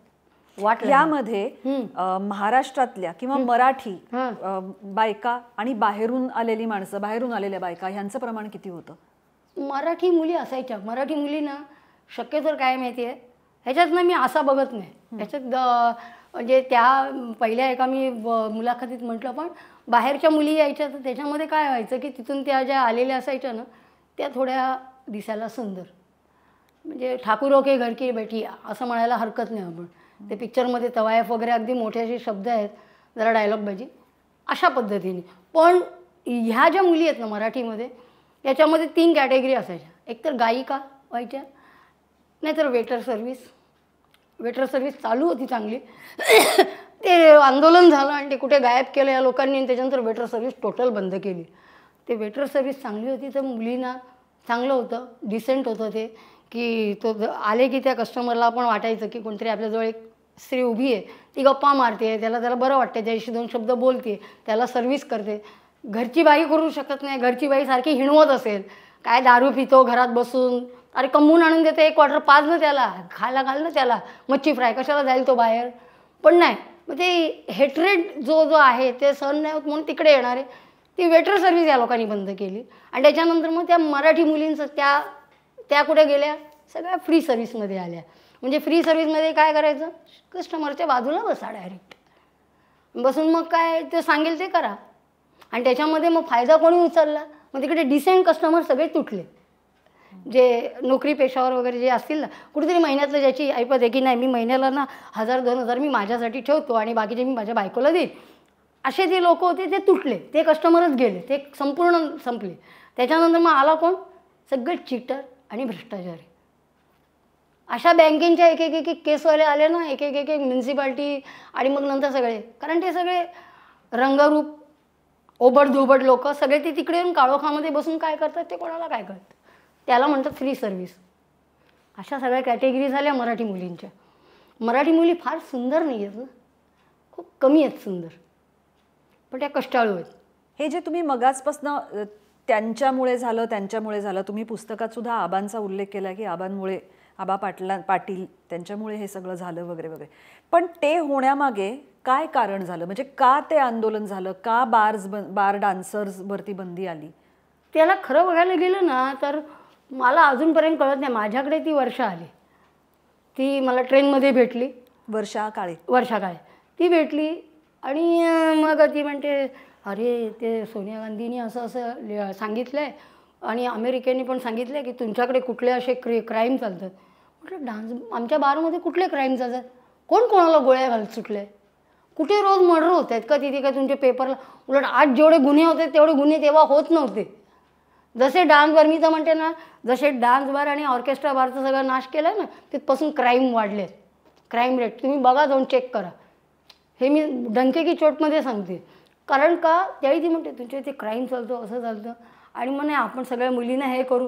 तिने वेगळंच एक पालूपद आणि मूर्खपणा माझ्या 2 नंबर मुलाचा, जो आत्ता गेला ना 1.5 वर्षापूर्वी. हो तुला चांगली संधी आली, तुला काय करता येत नाही. म्हटलं काय बोलतोस तू? आणि त्याने तिला ना चुकून त्याने तिला माझ्या हॉटेलचा नंबर दिला आणि ती माझ्या हॉटेलमध्ये पोचली. आणि त्याच्यानंतर मग ती गळ्यातच पडली माझ्या. पहिलं मला त्या हॉटेलमधून कामावरनं काढलं. मला त्या जिथे मी कामाला होते ते का, पण वर्षा काळेंनी का असं केलं? तिला ऑलरेडी कुठून तरी पैसे कमवायचे होते आणि तिने मुलींकडनं पैसे कमवले. तिने कुठले या लोकांचे जे बारमधले सगळे शेठ लोक, त्या लोकांनीच केसेस लढल्या. पैसे हिनीच कमवले ह्या मुलींकडनं घेऊन. कुठल्या शेठ लोकांना काहीतरी जाऊन खोटं नाटं सांग की बाबा मी तुमचं बारमध्ये काय झालं तुम्ही मला सांगा. धूर काढायची सवय एका अर्थाने. म्हणजे त्यांनी मुलींना गोळा केलं. वर्षा काळेंनी मुलींना गोळा केलं. हां, माझ्या मागे लागून तिने ते माझी नोकरी सोडवली. तुला पगार आपण यांना शिकवू असं करू. आणि मी पण म्हटलं हो ठीक आहे. आणि हे पण तिने मला आशा दाखवली की आपण त्यांचे मेडिटेशन्सचे पण प्रोग्राम घेऊ. तिने माझ्या ओशोचा पण वापर केला की ती मी ओशो संन्यासिनी आहे ना, ह्याचा पण तिने माझा वापर केला. नाही, पण मला तरी सुद्धा अजून समजत नाही की वर्षा काळेंचा या सगळ्याच्या मागे काय हेतू होता. पैसे कमवणं, सांगते काय, ती आता वॉन्टेड आहे. तिचं फक्त पैसे कमवण्याचाच हेतू होता. बाकी काय, कुठे आहे काम तिचं? काय चालू झाले व्यवस्थित अगदी ओपनली. मी तिला हे पण सांगितलं, तू पुनर्वसन कसं म्हणते? काय ते जेलमधून सुटलेल्या स्त्रिया आहेत का? ह्या शब्दावरून पण मी भांडले तिच्याशी. तू पुनर्वसन हा शब्द कसा म्हणतेस? समृद्ध करायचं असतं एखाद्याला. म्हणजे समृद्ध कसं करायचं, त्याला संपूर्ण त्याची जाणीव करून द्यायची असते प्रत्येक गोष्टीची त्याला. आणि मला तिने खोटं सांगितलं. माझा पक्ष आहे स्त्रियांचा, आपण स्त्रिया मिळून सगळं उभं करू, आपण त्यांचे मेडिटेशनचे कार्यक्रम घेऊ. तर हिने मला एड्स दाखवला तिकडे. तर तिने मला रेल्वे ट्रॅकमध्ये ढकलून दिलं होतं. तिने विष घालून ठार करायचा प्रयत्न केला. भरपूर काय कार्यक्रम केले तिने. बापरे. जेलमध्ये टाकलं. 4 दिवस जेलमध्ये राहून आली मी. माझे सगळे पैसे गेले. तिला पैसे पाहिजे होते, तिने मागायचे होते ना माझ्याकडे. दिलं नाही मी तिला 2 लाख रुपये. अजून केस रखडली आहे हायकोर्टामध्ये, रडते आमची केस. मी आता लक्षच देत नाही. काय व्हायचं ते होईल. आणि मग जेव्हा तुम्ही बारमध्ये काम करत होता तेव्हा तिथे ज्या रेड्स पडायच्या त्यात सुद्धा तुम्हाला कधी पोलीस स्टेशनमध्ये वगैरे जावं लागलं? 2 वेळा जावं लागलं. वैशालीताई, मला आधी सांगा की वर्षा काळे कोण होत्या आणि त्या तुमच्या संपर्कात का आल्या? त्यांना काय, त्यांचा उद्देश काय होता या सगळ्याच्या मागे? हां, वर्षा काळेची माझी ओळख झाली होती ट्रेनमध्ये. मुळात म्हणजे काय झालं, तिने मला बघितलं की मी मुलींशी बोलत होते आणि माझ्याकडनं बाकीच्या गायिका होत्या ज्या ट्रेनमध्ये भेटायच्या रात्री लास्ट ट्रेनला. तर मी त्यांना मी कशी नॉनस्टॉप कशी गाते त्याची लिस्ट देत होते मी त्यांना. तर माझे सगळे बाय हार्ट असायचे ना, 150-200 गाणी मी नॉनस्टॉप गात असे.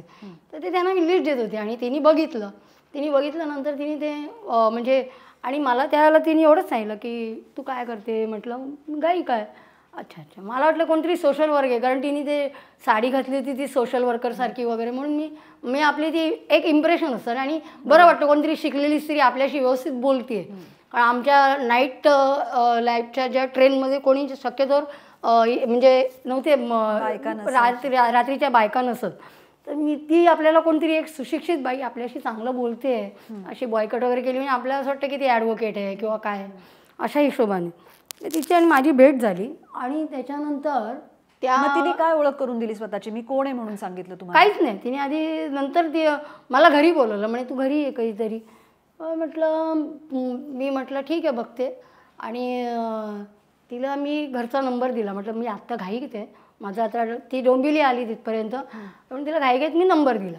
ते नंबर दिला तर तिने घरी फोन करून डायरेक्ट माझ्या मुलाला माझ्या हॉटेलचाच नंबर घेतला आणि ती डायरेक्ट हॉटेलला पोचली. तुझी आई कामाला कुठल्या हॉटेलमध्ये, ती डायरेक्ट माझ्या हॉटेलमध्ये पोचली. आणि त्याच्यानंतर मला ते घरी बोलवलं मला म्हणते तू घरी ये. घरी आले आणि त्यावेळेला नेमकं असं झालं की माझा संपूर्ण आवाज क्लोज झाला होता ह्या सगळ्या टेन्शनमध्ये.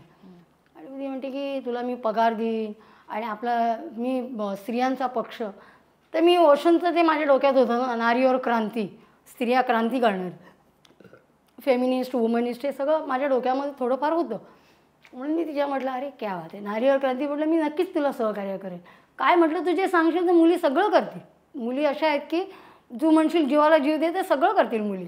आणि माझ्या शब्दाबाई खरोखरी मुली यायला तयार पण झाल्या आणि त्यांनी ते आंदोलन पण उभं केलं. पण त्याचा तिला जो पाहिजे होता, तिचा जो खरा उद्देश होता की तिला पैसे, नाव तर पाहिजेच होतं फुकटमध्ये, काहीही न करता. म्हणजे मनजित सिंगजी स्वतः केस लढत आहेत कोर्टामध्ये आणि आपले ते आता वारले BJPचे ते काय त्यांचं नाव विसरलं, आमची केस लढणारे, तर ते वकील वारले, ते केस लढत आहेत. आणि ही फुकटचं आपलं स्वतःचा झेंडा घेऊन मिरवायला की मी फेमिनिझम आहे आणि मी वुमेनिस्ट आहे आणि मग मी डार्क फेमिनिझममधनं मग ते मजलिस फ्लेविया, ॲडव्होकेट फ्लेविया, मग ॲडव्होकेट वीणा, असे सगळे ते ग्रुप म्हणजे ते कामच करताना. आणि मग ह्यांचं चित्र मला कधी उघडकीस आलं ज्याला माझ्यावरती ज्याला ते खोटे म्हणजे ज्याला मी माझ्या पुस्तकाचे अधिकार तिच्याकडनं काढून घेतले, त्याच्यानंतर तिचं पहिलं खरं स्वरूप दाखवलं मला. अच्छा, म्हणजे तिने तुम्हाला पुस्तक लिहायला भाग पाडलं. माझ्यासारखी मागे लागली होती की स्त्रियांनी लिहिलं पाहिजे. म्हटलं ठीक आहे, माझ्या एवढ्याशा छोट्याशा गोष्टींनी जर समाजाच्या मनामध्ये कुठेतरी जर मी एक थेंब चांगला जर देऊ शकले, तर माझी अशी इच्छा होती की नेहमी बघायचे तर फक्त पुरुषच येतात. एक हॉटेल होतं हेरिटेज भायखळ्याला, तिथे फक्त नवरा बायको पण यायचे आणि आमचं विटीला क्राऊन अँकर होतं ना, तिकडे ना गर्लफ्रेंडला वगैरे घेऊन पण यायचे लोक. मग मी म्हणायची की कपल्स पण आले पाहिजेत ना, असं फॅमिलीसारखं असलं पाहिजे, वसुदैव कुटुंबकम. मी प्रत्येकाशी असाच राहण्याचा प्रयत्न केला की तिने त्याचा गैरअर्थ काढून तिने त्याच्यातनं तो असा अर्थ घेतला की हिला असं म्हणायचं आहे की आपण हिला बरोबर करू शकतो. म्हणून तिने एड्सच दाखवला डायरेक्टली. तिने ते मला आधी काय एड्स दाखवला म्हणजे तिने काय केलं, आधी पहिले पुस्तकाचे तिचे अधिकार काढले ना, त्याच्या आधीची घटना आहे. म्हणजे तिने जबरदस्तीने तिला मी काय बोलले, पुण्याला ह्या मुली जशा गोळ्या झाल्या, मेंबरशिप सगळ्या गोळ्या झाल्या, युनियन झाली, त्या युनियनचा तिला अहवाल मागितला म्हणून तिला राग आला. हां, त्या युनियनचा अहवाल मागितला. म्हटलं तू काय काय काम केलं, म्हटलं मला पत्रकार विचारत आहे, तुमचा अहवाल दाखवा, तुम्ही काय काय काम केलं ते. आणि त्याच्यानंतर मग दुसरी गोष्ट तिला मी माझ्या पुस्तकातले अधिकार काढून घेतले, याचं तिला वाईट वाटलं. खरं तर आजही तिच्याबद्दल मला सन्मान आहे, कारण कुठेतरी तिचं काहीतरी देणं आहे. कुठेतरी तिने काहीतरी केलं आहे आईसारखं आपल्यासाठी, काही का असे ना. पण मी तिच्याबद्दल काय एवढा हे नाही म्हणजे बाळगून नाही आहे.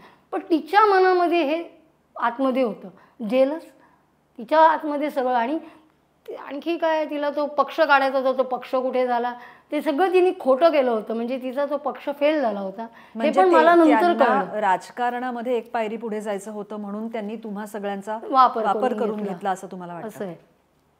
अच्छा, असं झालं ते.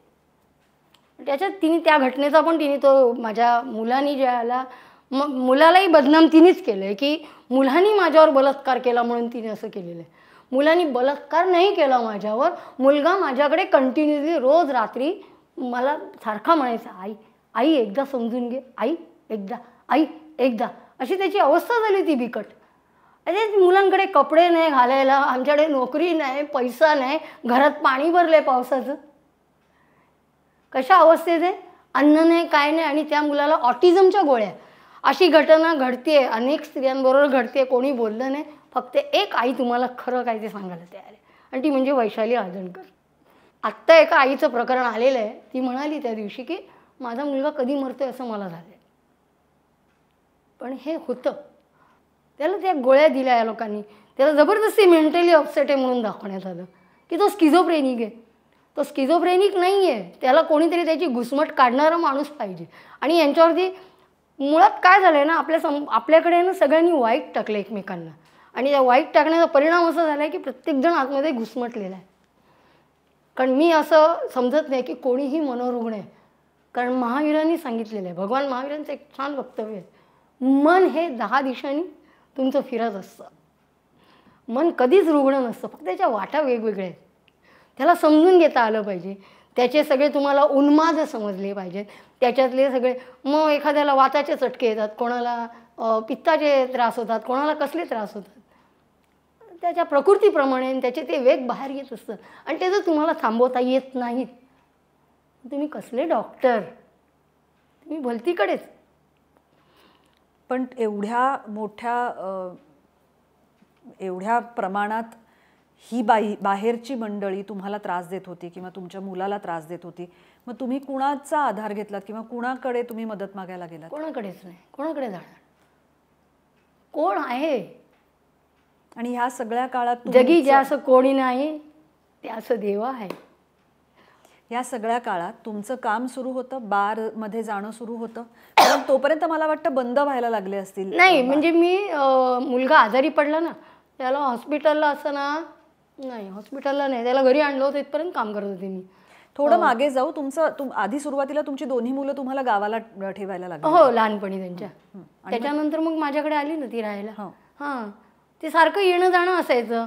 नंतर आम्ही तिघांनी ओशोकडे दीक्षा घेतली, असं झालं. मुलांनी सुद्धा? हां, मी घेतली पहिली, त्याच्यानंतर दोन्ही मुलांनी घेतली दीक्षा. त्यांना मी विचारलं, तुम्हाला काय पाहिजे ते निवडा. कारण का मी शिक्षण असं माझ्या डोक्यामध्ये ना शिक्षणाचं कधी नव्हतं. कष्ट करता आले पाहिजेत, तुम्हाला भांडी कसता आली पाहिजे. मीच मुलांना सांगायची लादी पुसा. आई त्यांना वाईट का ठरली, ही आताची पिढी आहे ना, ती त्यांना वाईट का ठरली की त्यांना मी काम सांगायची. ह्या बारक्याला माझ्या तेच राग आला, तू आरडाओरडा करायची. अरे आरडाओरडा म्हणजे तुम्हाला वळण लावत होते, तुम्हाला गावाला कोणीच सांगितलं नाही. त्यांना इकडे गावाला त्यांच्या ती म्हणजे संस्कारच नाहीत की आईच्या पाया पडायचं असतं, वडिलांच्या पाया पडायचं असतं. आई काय आहे, वडील काय आहेत, याची काही त्यांच्याकडे नाहीच. फक्त हिडीस फिडीस करणं. हळदणकरांच्या घराण्यामध्ये एकच गुणधर्म, तो म्हणजे हिडीस फिडीस करणं. ही थर्ड ग्रेड, म्हणजे किंमतच नाही, संस्कारांना किंमत नाही. पण मग हे मुलगे लहानपणापासून तशी काही कामं करत नव्हते? नाही, कामं म्हणजे ते करायचं ना, तो पाणी भरायची. सांगते की ज्याला आम्ही राहत होतो मी लिहिलं होतं. तुम्ही एवढासा लहान होता पोरगा, तर ते छोटं छोटं बिचारा माझा मोठा तिथं 2.5 लिटरची ती कॅन घेऊन यायचं पाणी भरायला माझ्याबरोबर. त्याच्यानंतर तो अंबरनाथला राहायला आला, तेव्हा पण तो काम करत होता. ते डिस्टर्ब होतात ना मुलं, सारखं आईपासून दूर जाणं, परत जवळ येणं, परत हे सगळे समाजातले लोक, हे सगळे घाव त्या किती झेलणार ना. एक कॅपॅसिटी सगळ्यांची माझ्या एवढी नाही आहे, त्यांची कॅपॅसिटी कमी पडली. आणि हे फक्त एका माणसाने कबूल केलं. माझे एक मित्र होते, आमचे ट्रेनमध्ये असायचे, महेंद्र म्हणून. ते म्हणले, वैशाली तुझ्या एवढी कॅपॅसिटी आहे ना, तुझ्या मुलांची नाही आहे सहन करण्याची. तुझी मुलं कमी पडली, तू जे सहन करू शकतेस ना ते त्यांच्यात नाही आहे कॅपॅसिटी. आणि मग तुम्ही मस्कतला कधी गेलात आणि का गेलात? मस्कतला गेले हे सांगते, हे काम सोडायला लागलं. इथून हकालपट्टी एकदा काय झालं, मी माझ्याबरोबर बारमध्ये मी काय करायची, गायडन्स असतं ना, जसं एक आपण आपल्याकडे भारतामध्ये कोणी बाहेरचे टुरिस्ट आले की आपण कसं त्यांना, हे आमचे केव्ज आहेत, हे कसे मंदिर आहेत, असं तसं. तर मी काय करायचे, मला लोक म्हणायचे की तुमको मालूम आहे की जर डे में भी ऑर्केस्ट्रा चलता है. मी म्हणायचे हो माहिती आहे. म्हणून मग मी घेऊन द्यायची त्यांना डेला ऑर्केस्ट्राला. मग घरातून बाहेर लवकर पडायची दुपारच्या ऑर्केस्ट्राच्या टायमाप्रमाणे. आणि त्याचे काय मला पैसे नव्हते मिळत, पण तेच कस्टमर पुढे रात्री येऊन माझ्याच हॉटेलला येणार आणि काही नाही, लॉजवर जाणार नाही का, काही नाही, पण त्यांच्याबरोबर बसून दिवसा दारू यायची, बिअर काहीतरी पिणं किंवा काहीतरी व्हायचं. एकदा काय झालं, माझ्याकडनं बिअर प्यायली गेली, त्यांनी ती बिअर पाजली आणि माझा जरासा असा तोल गेला, किंचित अशी उतरत होते मी पायरी. आणि माझं हॉटेल म्हणजे अत्यंत सुंदर होतं ते काय कोणाच्या लक्षात, आमच्या आर्टिस्टच्या लक्षात आलं. फक्त शेठ काय म्हणाले, तिला आजच्या दिवस आहे ना, फक्त तिला 400 रुपये पगार देऊ नका, म्हणजे ती उद्यापासून जरा व्यवस्थित राहील, तिला अर्धा पगार द्या. त्यांनी 1 वर्ष दिला मला 200 रुपये. वरची टिप्स कधीच दिली नाही. एकदा तर 1,20,000 रुपये माझ्या एका कस्टमरने उडवले, तेव्हा पण नाही दिले. काय झालं, शेवटी तो एड्स होऊन मेला, प्रवीण ऑर्गनायझर त्याच हॉटेलचा. तुम्हाला ह्या काळामध्ये दारूचं व्यसनही लागलं होतं? मी दारू प्यायची. दारू प्यायला म्हणजे तो नाईलाज होता. दारू पिणं कसं आहे, दारू पिणं एक पहिलं सुरुवातीला कारण काय झालं होतं की थोडं ब्रँडी प्यायची, आई बाबांकडे बाबा आम्हाला काय करायचे लहानपणी, 1 चमचा ब्रँडी द्यायची, खोकला झाला आहे ना ब्रँडी घ्या माझ्याबरोबर. मिलिटरीची रम मिळायची, त्यांचे विद्यार्थी होते मिलिटरीमधले, तर मिलिटरीतली थोडीशी रम असं किंवा ते मग ते 1 चमचा द्यायचे आम्हाला औषध म्हणून. ते करताना मला ते काय आपल्याला काय वाटलं नाही, पण ते हां काहीतरी असतं हां असं. मग त्याच्याने मला काय त्याची घाणबीण कधी वाटली नाही. आहे ते आहे, मला खूप छान वाटलं. फक्त मला एक आहे की मला काय सूट होते हे कळायला मला फार लेट झाला माझ्या आयुष्यात. आणि ते स्वाभाविक आहे, कारण माझ्या पैशाच्या पण अडचणी, आपल्याला काय सूट होते ते घ्यायची ऐपत पण पाहिजे ना. बरोबर. असं पण आहे ना. आता मला हा कपडा समजा सूट होते, पण ह्याची जर महागाई, हे जर कपडे महाग असतील त्याचे पैसे पण पाहिजेत ना तेवढे घ्यायला. तसं ते मला सगळ्या गोष्टी लाईफला सेटल व्हायला म्हणतात ना, खूपच सगळंच उशिरा घडलं. आणि ते सेटल करता करता करता करता न जाणो किती गोष्टी गेल्या आणि किती गोष्टी राहिल्या. तर मग तुम्ही मस्कतला का गेलात? इथे आपण होतो. हां, ते मग त्यांनी त्या हॉटेलमधनं मला जे मगाचं सांगितलं की त्यांनी त्या वेळेला माझ्यावर चोरीचा आरोप टाकला. आमच्या एका आर्टिस्टने, ती चोरी करते. आणि खूप वाईट वाटलं सगळ्या आर्टिस्ट लोकांना, आमचे जे बाकीचे होते ते. आणि बोलले तू उद्यापासून येऊ नको. पण तुम्ही नव्हता करत. मी केलेच नाही ना, चोरी कशाला करू. मला दिलेले पैसे होते ते पण मी त्यांच्या गल्ल्यात आणून टाकले. म्हटलं हे घ्या, त्यांनी मला दिले होते. म्हणजे एक कस्टमर यायचे पुण्यावरून, ते म्हणाले की, कारण ती त्यांची जी मैत्रीण होती ना ती माझी मैत्रीण होती. अशा तिकडे माझ्या खूप मैत्रिणी असायच्या ना. एक अलिशा होती, अनिता होती, सुमन होती, रीना होती, हिना होती. ती तुला माहिती आहे ते गोळ्या झाडल्या होत्या त्या, कसाब का कोणाच्या आलं ते ताजमहलचं ते शूट आउट झालं, ते विटीला गोळ्या झाडल्या. त्याच्यामध्ये आमचे एक मित्र गेले ना दगावले, त्यांचं नाव मी विसरले. ते आमच्या यायचे बारमध्ये, त्यांना राजू म्हणायचे, राजू सगळेजण, राजू सर. त्या बारची घटना आहे. तिथेच मला या लोकांनी चोरीचा आरोप माझ्यावर टेकवला आणि मग तिथे मला काढलं या लोकांनी कामावर. मग मला बाहेरगावी जावं लागलं. करणार काय, पण इथे कुठेही. पण मग ते कसं आलं तुमच्यापर्यंत? म्हणजे तुम्हाला कसं कळलं की आता आपण बाहेरच्या देशामध्ये गेलो तर आपण आपला निभाव लागू शकणार आहे? ते त्याचं असं झालं, आमच्याकडे जे ग्रुप असायचे कोण ना कोण, इथे ऑडिशन दे तिकडे ऑडिशन दे चालू होतं. पण एकदा तो एकाने सांगितलं, काय अमीनने सांगितलं, निरोप काढला की वैशालीला सांग आपले काय असलं तर पाठवून दे. असं करून त्यांनी आपल्या स्वतःच्या ऑर्गनायझरला, जिथे पहिलं बार जो गेली मी मस्कतला सोहारमध्ये, तिथे त्यांनी आपल्या ग्रुपला त्यांनी तो फोटो दाखवला. ते फोटो सेशन करावं लागलं. ते पण नाईलाजाने, खूप मला केमिकलचा त्रास व्हायचा तरी पण मी दिले ते फोटो. खूप मला ते केमिकलनी हे चेहरा जळायचा, मला खूप त्रास व्हायचा, आगाग व्हायची. पण मी दिला तो फोटो आणि फोटो दिले. मग ती आली, तिने माझ्या ड्रेसकडे बघितलं वगैरे वगैरे काय. आणि नंतर जेव्हा तिकडे काम केलं त्यावेळेला ते स्वतः ते जे शेट आहेत, जे GM होते, त्यांनी तिकडच्या सुलतानचा सर्टिफिकेट घेऊन त्यांनी मला प्रूफ दिला की शी हॅज तिच्याजवळ भारताच्या गाण्याचा असा स्टॉक आहे आणि एक उत्कृष्ट कलावंत आहे, असं सर्टिफिकेट दिलं होतं मला. आणि त्यावर मस्कतचा सोहारचा कप आला होता, छानपैकी असं शिक्का होता त्याच्यावरती. पण तुम्हाला भीती नाही वाटली वैशालीताई? कसली? म्हणजे एका वेगळ्या देशामध्ये जायचं, एक अशा प्रकारचं काम करायला जायचं जिथे आजूबाजूला खूप अनोळखी पुरुष असणार आहेत. म्हणजे काय होतं, आता परिस्थिती अशी आहे की आम्ही साधं रस्त्यातनं निघालो तरी सुद्धा अनोळखी ठिकाणी जायला, अनोळखी पुरुषांमध्ये जायला भीती वाटते. तुम्हाला कधी भीती नाही वाटली? काय झालं, निडर झालं. कसं असतं, असुरक्षितता आहे सगळीकडे, हे मान्य आहे. आणि ते काय झालं, शाळेमध्ये असताना ज्यावेळेला, जशी लहानपणी जे पुस्तकात पण आले की अंधेरीवरून दादरला शाळेत येत होते मी, छबिलदास हायस्कूलला. तेव्हाच मी आणि नंदा, आम्ही दोघी मैत्रिणी यायचो. त्यावेळेला ते सुनील आणि तिचा मित्र आणि त्याचा मित्र तो माझ्या मागे, हे नको ते व्याप डोक्याला असायचे. पण ठीक आहे. पण ते झालं थोडे दिवस ते. आणि मनीषनगरमध्ये राहून, आणि काय असतं ना, जेव्हा एखाद्या माणसाला कळतं की हे असंच आहे, त्यावेळेला तो माणूस आहे ना, म्हणजे माझ्या अनुभवातून सांगते की खरंच जर ज्याला शिकायचं असेल, ह्याच्यामुळे मला डिसिजन मेकिंग, म्हणजे मी निर्णय घेऊ शकायची आणि पटापट निर्णय घ्यायची. मी कधी वेळ नाही घालत बसले, म्हणून मी लवकर आयुष्य जगले आणि मी लवकर मुक्त झाले असं वाटतं. तर म्हणजे प्रत्यक्ष ज्या वेळेला माझ्या आतून मला भीतीच निघून गेली. याच्याशी लग्न केलं नवऱ्याबरोबर, तेव्हा कुठे माहिती होतं की हे सगळं घडणार आहे. तिथेही सगळे आजूबाजूला ते गुंडगर्दीच होती मालवणीच्या झोपडपट्टीत. त्याच्यानंतर मी जिकडे जिकडे कामं केली तिकडे तिकडे वेगवेगळे अनुभव आले. आणि मग सगळ्यात ते असं एक, काय भ्यायचं, कुठे भ्यायचं. आणि बाहेरगावी जायचं तर मग तिथे तर असं ऐकून होते, पण माझ्याबरोबर काही घडलंच नाही. आणि आपण योग्य असू ना, आपण आपल्या जर म्हणजे घाणेरडं वाक्य आहे ते, पण माझा नवराही म्हणायचा, सुई जर सरळ असेल ना तरच धागा जातो, आणि सुई अशी फिरती असेल ना तर धागा जाऊ शकत नाही, असं म्हणायचा माझा नवरा. सुई तुझी फिरतीच राहिली आणि म्हणून धागा कधी गेला नाही, म्हणून मला कधी कोण जिंकू शकलं नाही आणि मी कधी कोणाची होऊ शकले नाही. पण हे जेव्हा बार वगैरे ह्या सगळ्यातनं बाहेर पडलात तुम्ही, तेव्हा त्यानंतर तुम्हाला सुद्धा काही काळ देहविक्रय करावा लागला. हो, आणि तुमच्यासारख्या अशा असंख्य जणी होत्या ज्यांचे व्यवसाय गेल्यामुळे त्यांनाही हे करावं लागलं. आणि ह्याचा दोष तुम्ही व्यवस्थेला देता.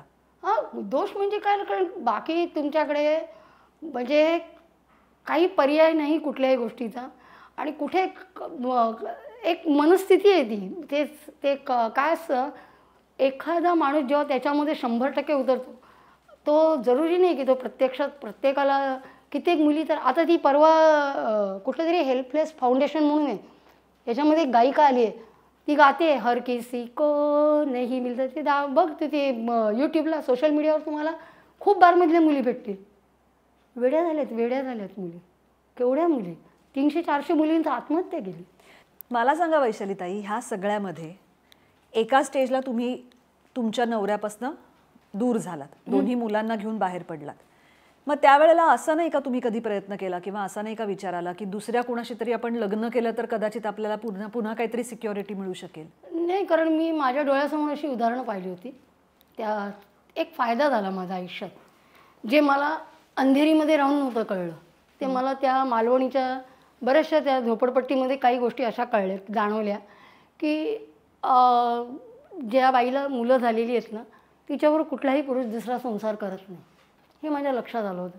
4 दिवसाचं रिलेशन, तिला कामधंदा करून तिला खावंच लागतं, तिला काहीतरी काम करावं लागतं. म्हणजे आमच्या इथे जिचा दारूचा धंदा होता, ती मुत्तन्ना म्हणून आमची जी त्याची आई, अक्का म्हणून आम्ही तिला म्हणायचो, ती पण सांगायची ना. आणि अशा वयस्कर बायका होत्या.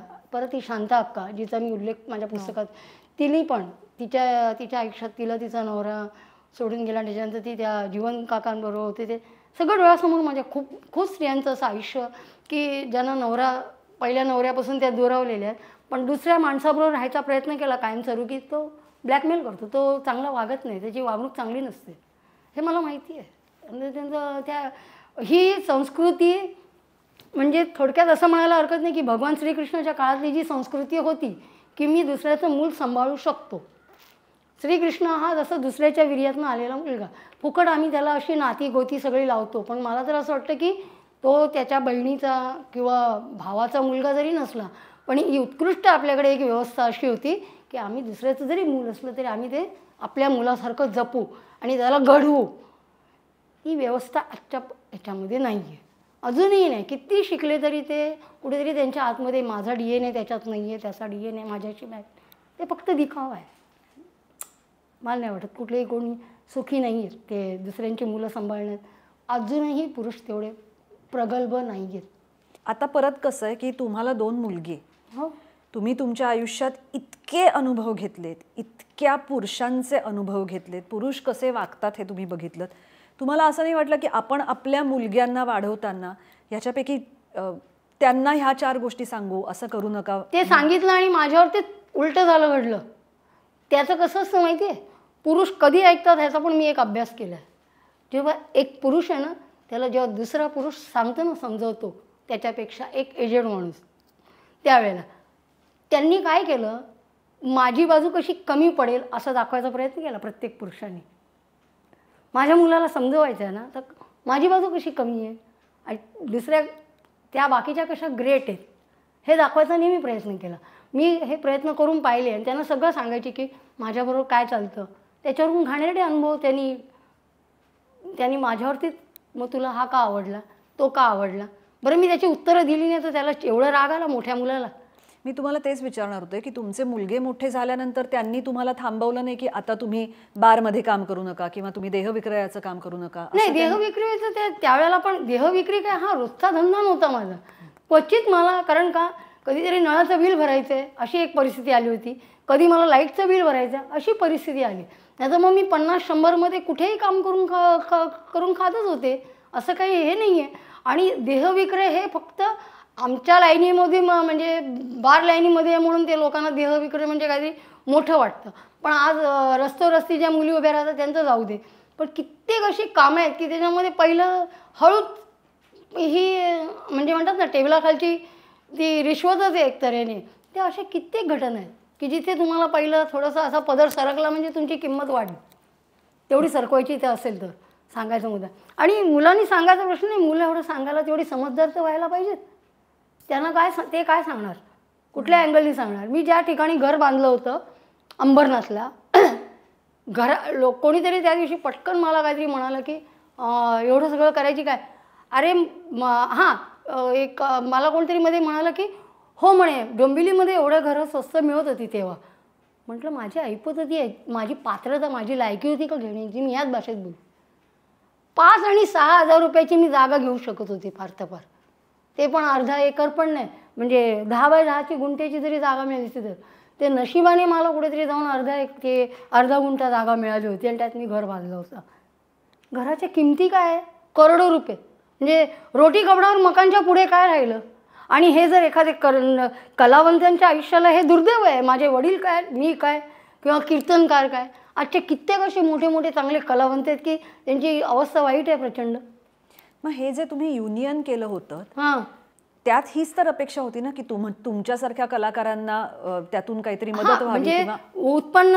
आणि दुसरी त्याच्यामध्ये जसं पूर्वीच्या काळामध्ये की ती एखादी व्यक्ती जर एखादी गायिका आहे किंवा नर्तिका आहे किंवा हे काम ती सगळं सांभाळते हा कार्यभार, तर ती जर उद्या गेली कुठल्या दुसऱ्या देशामध्ये, जर हे लिहिलेलं आहे ऑलरेडी आपल्या उज्जैनच्या मंदिरामध्ये, त्यांनी कमाने ती जर कुठे गेली आणि ती गेली वारली तर तिच्या घरच्या लोकांना थोडीशी जमीन जागा द्या.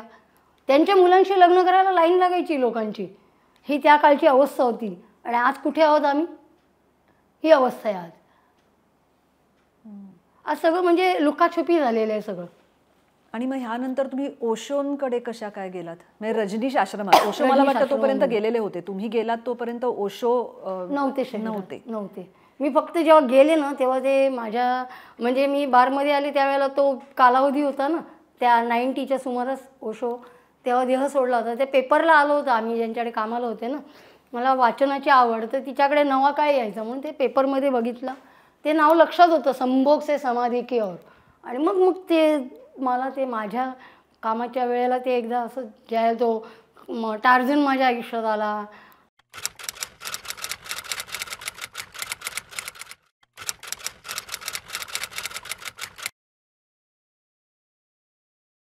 ते जेव्हा त्यांनी लात मारून गेला दिवाळीच्या वेळेला, दुसऱ्या दिवशी सहज मी आपल्या हॉटेलला चालले होते आणि बघितलं तर मग ते मी आपले खूप नशेत होते आणि मला दिसलं. अरे म्हटलं तुझ्याकडे संभोग से समाधी की ओर पुस्तक आहे. आमचे ते त्याच्याकडे उधारी असायची आमच्या त्या स्टॉलवाल्याकडे. हां, तेच म्हटलं कुणाकडे तुम्ही अंबरनाथमध्ये.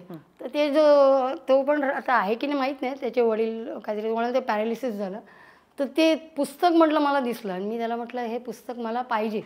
मी तुला जे 90 रुपये तेव्हा किंमत होती, मी म्हटलं थोडे थोडे पैसे करून देईन तुला, 10 रुपये देते आता. आणि दिले त्याला मी. तेव्हा 40 रुपये कमवत होते मी. मला डेला फक्त 40 ते 50 रुपये मिळत होते. तेवढे घरी घेऊन यायची, उसळ बनवायची, भात बनवायचा, काहीतरी बनवायचं.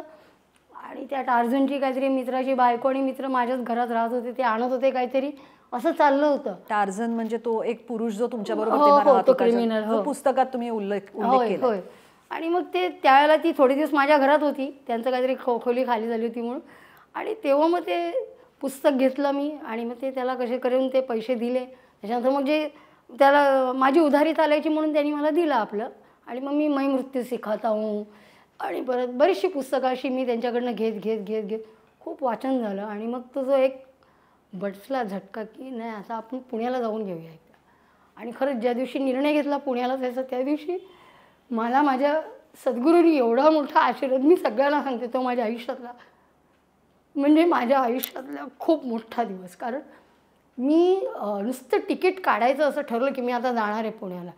तर ती माझ्याबरोबरीची सिंगर होती, माझी जुनी मैत्रीणच होती आणि ती नेमकी आजारी पडली आणि मला 15 दिवसाचं काम मिळालं आणि ते पैसे मला मिळाले म्हणून मी तिकीट काढलं आणि काय आनंदाने म्हटलं मी आता पुण्याला चालले. तिकडे गेल्यानंतर कळलं की तुम्ही रेशन कार्ड आणलं नाही, हे नाही. एकट्याच गेलात तुम्ही? एकट्याच नाही, ते माझ्याबरोबर आमचे ते दुसरे एक संन्यासी, त्यांनी म्हणजे ओळख घालून दिली. त्यांचं तिथे पेंटिंगचं होतं आणि मग ते त्यांनी सांगितलं हिला पण संन्यास घ्यायचा आहे. बरं ठीक आहे, हरकत नाही. रजनीशच्या इथे पण भरपूर काही वेगवेगळे अनुभव घेतले, सगळं काय आहे. प्रश्न तो नाही आहे. पण चांगले होते का नव्हते? काय रजनीशांच्या इथे अनुभव? ते तर डेंजर अनुभव आहेत. म्हणजे तिथे असं झालं आहे ना की असं वाटायला लागलं की अदृश्य शक्ती माझ्याबरोबर कोणतरी काम करते. म्हणजे माझ्यावर ज्यांनी बलात्कार करण्याचा प्रयत्न केला त्या सगळ्यांची कार्डं कॅन्सल झाली. ते कसं काय मला माहिती नाही, पण त्यांची ऑलरेडी सगळी सिक्युरिटी फिरायची. अच्छा, सगळी सिक्युरिटी फिरायची त्यांची. कसली कार्ड? मग ते आश्रमात राहण्याची? आश्रमात जे तुम्हाला आयडेंटिटी प्रूफ मिळायचं आहे. आणि हे कसं असा एक काळ होता रजनीश आश्रमाचा की जेव्हा तुमच्याकडे जर रजनीश आश्रमाचं कार्ड असेल ना तर तुम्हाला कोणी अरेस्ट करत नव्हतं. हो, बरं. हा माझा स्वतःचा अनुभव आहे. इव्हाना मस्कत असू दे, इन इंडिया असू दे. मस्कतला गेले तेव्हा मी रजनीशांची शिष्य होते आणि मी तुर्भ्याला होते, तर मला पटकन पोलीस म्हणाले तुमच्याकडे पुरावा काय? हॉटेल हे खरं तर ज्यांची बारवाल्यांची जी, म्हणूनच ते मी जे वर्षाकाळी जी का तिच्यावर अटॅच झाली ते आयडेंटिटी प्रूफ. आमच्या स्त्रियांना काही आयडेंटिटी प्रूफ नाही. तुम्ही काय काम करता, कुठे राहता, तुमचा पत्ता काय, तुमच्या म्हणजे बारमध्ये काम करणाऱ्यांना काहीच प्रूफ नव्हतं आम्हाला. तर मग ते माझ्याकडे एकच असायचं, ओशोचं कार्ड नेहमी माझ्याबरोबर असायचं. तर मी ते ठेवायची ना जवळ. तो प्रूफ बघितला एकदा पटकन तुर्भ्याचे पोलीस म्हणाले हे कार्ड दाखवलंच ना तर जगात. आणि हे खरं होतं की जगात तुर्भ्यात असताना रेड पडली होती आणि तेव्हा पोलीस आले आणि पोलिसांनी ते कार्ड नाही तुर्भ्याचं हॉटेल रेड पडली, बरोबर. तुर्भ्यामध्ये रेड बाबा पॅलेसला रेड पडली आणि मी चालत चालत चालत ते रात्री आपलं पहाटे आपलं 2 वाजल्याच्या नंतर ते मी एकटी चालत चालत तेव्हा मग ते बस स्टँडला मला पोलीस भेटले आणि ते म्हणाले हे कार्ड पाहिल्यावर ते तुम्हाला कुठेही अरेस्ट करणार नाहीत म्हणे. हे आहे ना, संपलं. तर ती कार्ड्स ओशोंच्या आश्रमामधली ती कॅन्सल झाली. त्यांची त्या मुलांची कॅन्सल झाली ज्यांनी तुमच्यावर माझ्यावर प्रयत्न केला.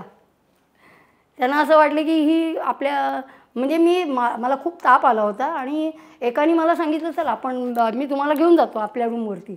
आणि संन्यासी आहेत, मित्र आहेत, कारण का आम्ही एकच साधक आहोत. ते कोणी कोणाकडे जाऊ शकत होतं असं.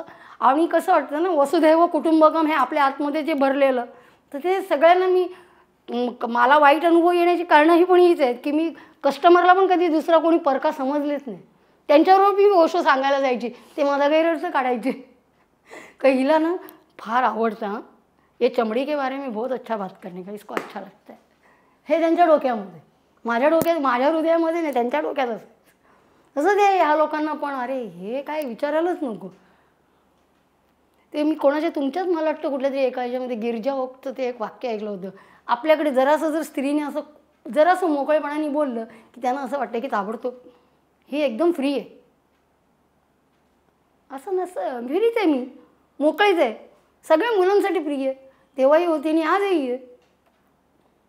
पण याचा अर्थ असा नाही की तुम्ही माझ्यावरती अटॅक करा आणि मग नंतर तुम्ही मला एकांतात घेऊन जा आणि त्याचा वाटेल तसा वापर करायचा प्रश्न कराल. मग त्याच्यावरती तुमच्या आणि आपोआपच काय माहिती दुसऱ्या दिवशी त्या सगळ्यांची कार्ड नंतर 5 जणांना कॅन्सल केलं.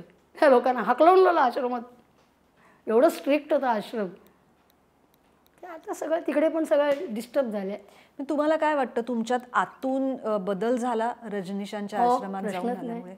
मुक्त केलं मला. कुठल्या अर्थाने मुक्त केलं? भावमुक्तता. लोक रडूत बसतात, उगाळत बसतात आपली दुःख. मी रडताना दिसते. माझा मुलगा आत्ताच गेला 1.5 वर्षापूर्वी. आनंदात आहे. सद्गुरू त्याची तिकडेही काळजी घेतील. ध्यानाचा अनुभव म्हणजे कसं आहे, हे वस्त्र आहे आपलं जे शरीर आहे ना, हा वस्त्र आहे. आणि ह्या वस्त्राचं तुम्हाला ज्यापर्यंत तुमच्या शरीराचे जे मी मगाशी तुला बिंदू म्हटलं आठवतं, त्या बिंदू आहेत ना आपल्या शरीरातले सगळे बिंदू, हे जेव्हा तुम्हाला असे वेगळे झालेले जाणवत नाही ना तिथपर्यंत ध्यान म्हणजे काय स्पेशल काय करायचं नसतं. ध्यान हे घडतं, ती घटना आहे. आणि त्याच्यापूर्वी तुमची तयारी असायला लागते. लोक काय करतात, भरपूर खाणं खातात किंवा भरपूर समजा त्यांना असं वाटतं की काहीतरी असं नाही आहे. ध्यान म्हणजे तुम्हाला ते आपोआप ती एक घटना घडते तुमच्याबरोबर, पण तुमची तयारी पाहिजे तिथपर्यंत जाण्याची. तशी साधना तसं म्हणजे गाणं येणार आहे. मग त्याच्यासाठी रियाज पाहिजे. आज पहाटे श्रीरंगाने मजला लुटले ग साखर झोपे मध्येच अलग. सांगायचं मुद्दा म्हणजे ती हरकत येणार आहे, पण तुझी त्याची तयारी पाहिजे, तुमची रियाज पाहिजे. आणि ध्यानासाठी रियाज पाहिजे, तुमचा रोजचा रियाज पाहिजे. त्या सद्गुरूला तुम्ही ऐकलं पाहिजे, त्यांनी सांगितलेल्या त्या चरणावरती तुम्ही पाऊल ठेवलं पाहिजे. ते कुठे म्हणाले की तुम्ही वेश्यालयात काम करू नका? ते कधी म्हणाले बिहार बाबा? उलट रजनीश आश्रमामध्ये बाहेरगावच्या फॉरेन कंट्रीच्या सुद्धा बारमधल्या मुली होत्या संन्यासिनी. यालाही माहिती, मी यांनाही दाखवलं होतं. मला सांगा वैशालीताई, तुम्ही या सगळ्याला सातत्याने असं म्हणताय की व्यवस्थेमुळे हे असं सगळं झालं. आज व्यवस्थेकडनं तुमची काय अपेक्षा आहे? म्हणजे आज आता आपण असं म्हणूया की आज तुम्ही या पॉडकास्टवर आलात, तुम्ही आमच्याशी गप्पा मारतात, हे ऐकणारे आपले जे प्रेक्षक असतील, हे ऐकून त्यांनी तुमच्या आयुष्यात काय बदल घडवावा असं तुम्हाला वाटतं, किंवा ह्यामुळे काय व्हावं असं तुम्हाला वाटतं? तुमची अपेक्षा काय आहे? नाही, जसं मला एक मी एवढे सगळ्या गोष्टीच्या माझ्या ठेचा मी ज्या खाल्ल्या असतील, किंवा मला जे काय अनुभव आले, किंवा मी काय जे मला अपेक्षा काय, मी हे म्हणते की तुम्ही लहानपणापासूनच मुलांना संस्कार म्हणजे तू ह्या धर्माचा अभ्यास कर का त्या धर्माचा अभ्यास नाही, शिक्षण व्यवस्था थोडीशी बदलायला हवी. थोडीशी शिक्षण व्यवस्था बदलायला हवी आहे. आणि थोडं तुम्हाला स्त्री पुरुषांच्याबद्दल एक दुसऱ्यांबद्दल तुम्हाला अभ्यास त्यांचं निर्माण करावा लागेल. तो अभ्यास जर निर्माण करण्याची तुम्हाला एक जागा निर्माण करावी लागेल. आणि त्या जागा निर्माण करण्यासाठी तुम्हाला त्या पद्धतीचं सगळं वातावरण निर्माण करावं लागेल. आणि ते वातावरण निर्माण करण्यासाठी थोडी जमीन जागा लागेल. त्या पद्धतीचं खाणं पिणं सगळं आलं, कारण आज सगळंच भेसळ झालं आहे. म्हणजे अगदी विषारी अन्नापासून ते सगळं भेसळ झालेलं आहे. पूर्ण बदलावं लागेल. तर मग निश्चितच संपूर्ण सगळं व्यवस्थित होईल. पण एक तुम्ही मध्ये स्टेटमेंट केलं होतं जे जरा धक्कादायक आहे किंवा कॉन्ट्रोवर्शियल आहे असं आपण म्हणूया, ज्याच्यात तुम्ही असं म्हणाला होतात की प्रत्येक मुलींनी 2 वर्ष तरी बारमध्ये नोकरी करावी, तर तिला खरं आयुष्य काय ते कळेल. बरोबर आहे. त्यासाठी तिला लॉजवरती जायची गरजच नाही कुठल्याही पुरुषावर. काय असतं, जिथपर्यंत आपल्याला की एखादी मुलगी असते ना, जिथपर्यंत तर असं दुरून आहे ना, ते फार छान वाटतं. दुरून डोंगर साजरे मराठीत म्हण आहे. दुरून खूप छान वाटतं, दिसायला किती सुंदर आहे, छान कपडे घातले आहेत, काय फिल्मी स्टाईल मारतो किंवा काय, हे सगळं दुरून बरं वाटतं. पण जेव्हा तुम्ही त्याच्या जवळ जाता, मग ती वेटर सर्व्हिस करणाऱ्या मुली आहेत ना, त्या आमच्या खूप शाण्या असायच्या. त्यांना का ताबडतोब कळायचं. ती वेटरच येऊन सांगायची, याचं गाणं घे, हा लय कंजूसी एक नंबरचं, हा देत नाही काय. मग एखादी पोरगी म्हणायची, नाही बघ हा ते चांगले आहेत ना, ते मस्त गृहस्थ. ते कळायचं बोलण्यातनं, गप्पांमधून. म्हणजे जेवढं घरच्या बाईला माहिती नाही तिचा नवरा कसा आहे, तेवढं किंवा भाऊ कसा आहे किंवा बाप कसा आहे, तेवढं त्या बायकांना माहिती असायचं. आहे ते स्पष्ट आहे. म्हणजे तिथे तुम्ही 2 वर्ष काम केलं ना, तर तुम्हाला सगळ्या जगातली अनुभवाची काही गरज नाही. आणि त्यासाठी तर होतं ना हे मी जे सांगते ते मंदिर, त्यासाठी होतं की तुम्ही तिथे या. प्रवासी म्हणजे काय, तिथे वैद्य यायचे, गायनाचार्य यायचे, संशोधक यायचे, प्रवासी यायचे. आणि कामसूत्र कुठलं तरी मीरा नायरच्या एका चित्रपटात पण त्यांनी दाखवलं ना की मोठे मोठे राजपुत्र पण त्यांच्याकडे शिकायला यायचे ना. म्हणजे हे आपल्याकडे शिक्षणाची शिक्षण होतं हे, की तिथे वाक प्रशिक्षण, मग त्याच्यात तुमचं ते बुद्धिबळ आलं, मग तुम्ही वाकपटुता आली, सगळं बुद्धिचातुर्याचे जेवढे काय असतील ना ते सगळे आपल्याकडे होतं. ते कुठे गेलं? 16 विद्या कुठे गेल्या? सगळे जे आपल्याकडे जे होत्या, आता म्हणजे लोकांना असं वाटतं की मी कोणाचं आपले सुधीर फडकेंचा चित्रपट पाहिला, तर त्याच्यामध्ये ते एक लायब्ररी होती आणि त्यांच्याकडे जद्दनबाईंच्या लिहिलेल्या हे होत्या, चिजा होत्या. पूर्वीच्या स्त्रिया गाणं पण लिहायच्या, काव्य लिहायच्या. ती आता कोणतरी ती काही ठराविक लोकांना हल्ली ते पद्मश्री आणि पद्मभूषण देतात, पण खरे कोण कलावंत आहेत ना, ते खरेच उपाशी मरून गेले देवाच्या घरी. कित्येक गेले आणि आता कुठे कुठे अजून असतील ते आपल्याला हिरे माहिती नाही, आणि माझी तर काही शोधण्याची हिंमत नाही आहे. तसं झालेलं आहे. पण असे खूप आहेत. वैशालीताई, तुमच्या आयुष्यातला सगळ्यात आनंदाचा दिवस कुठला? माझ्या आयुष्यातला आनंदाचा दिवस सगळ्यात मोठा आनंदाचा दिवस म्हणजे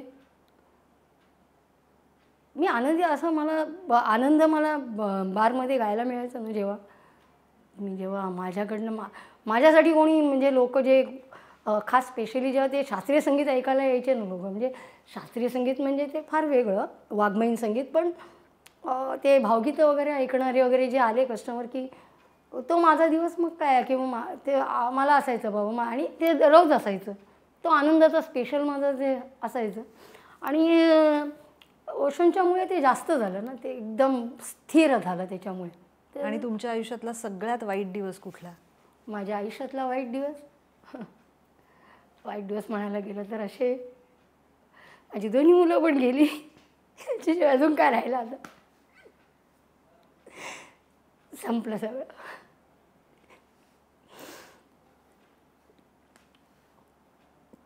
त्यापेक्षा अगोदर मला माहिती पडलं असतं की माझ्यासारख्या स्त्रीला आई होण्याचा अधिकार नाही आहे. कारण मला ऑलरेडी दोन्ही मुलांना दूध पाजता नाही आलं.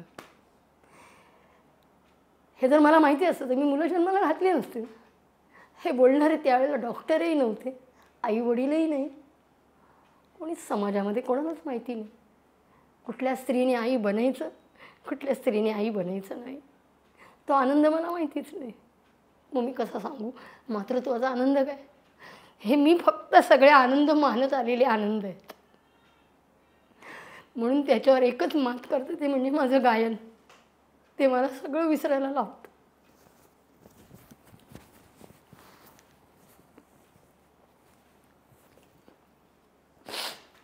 दुसरं काही नाही.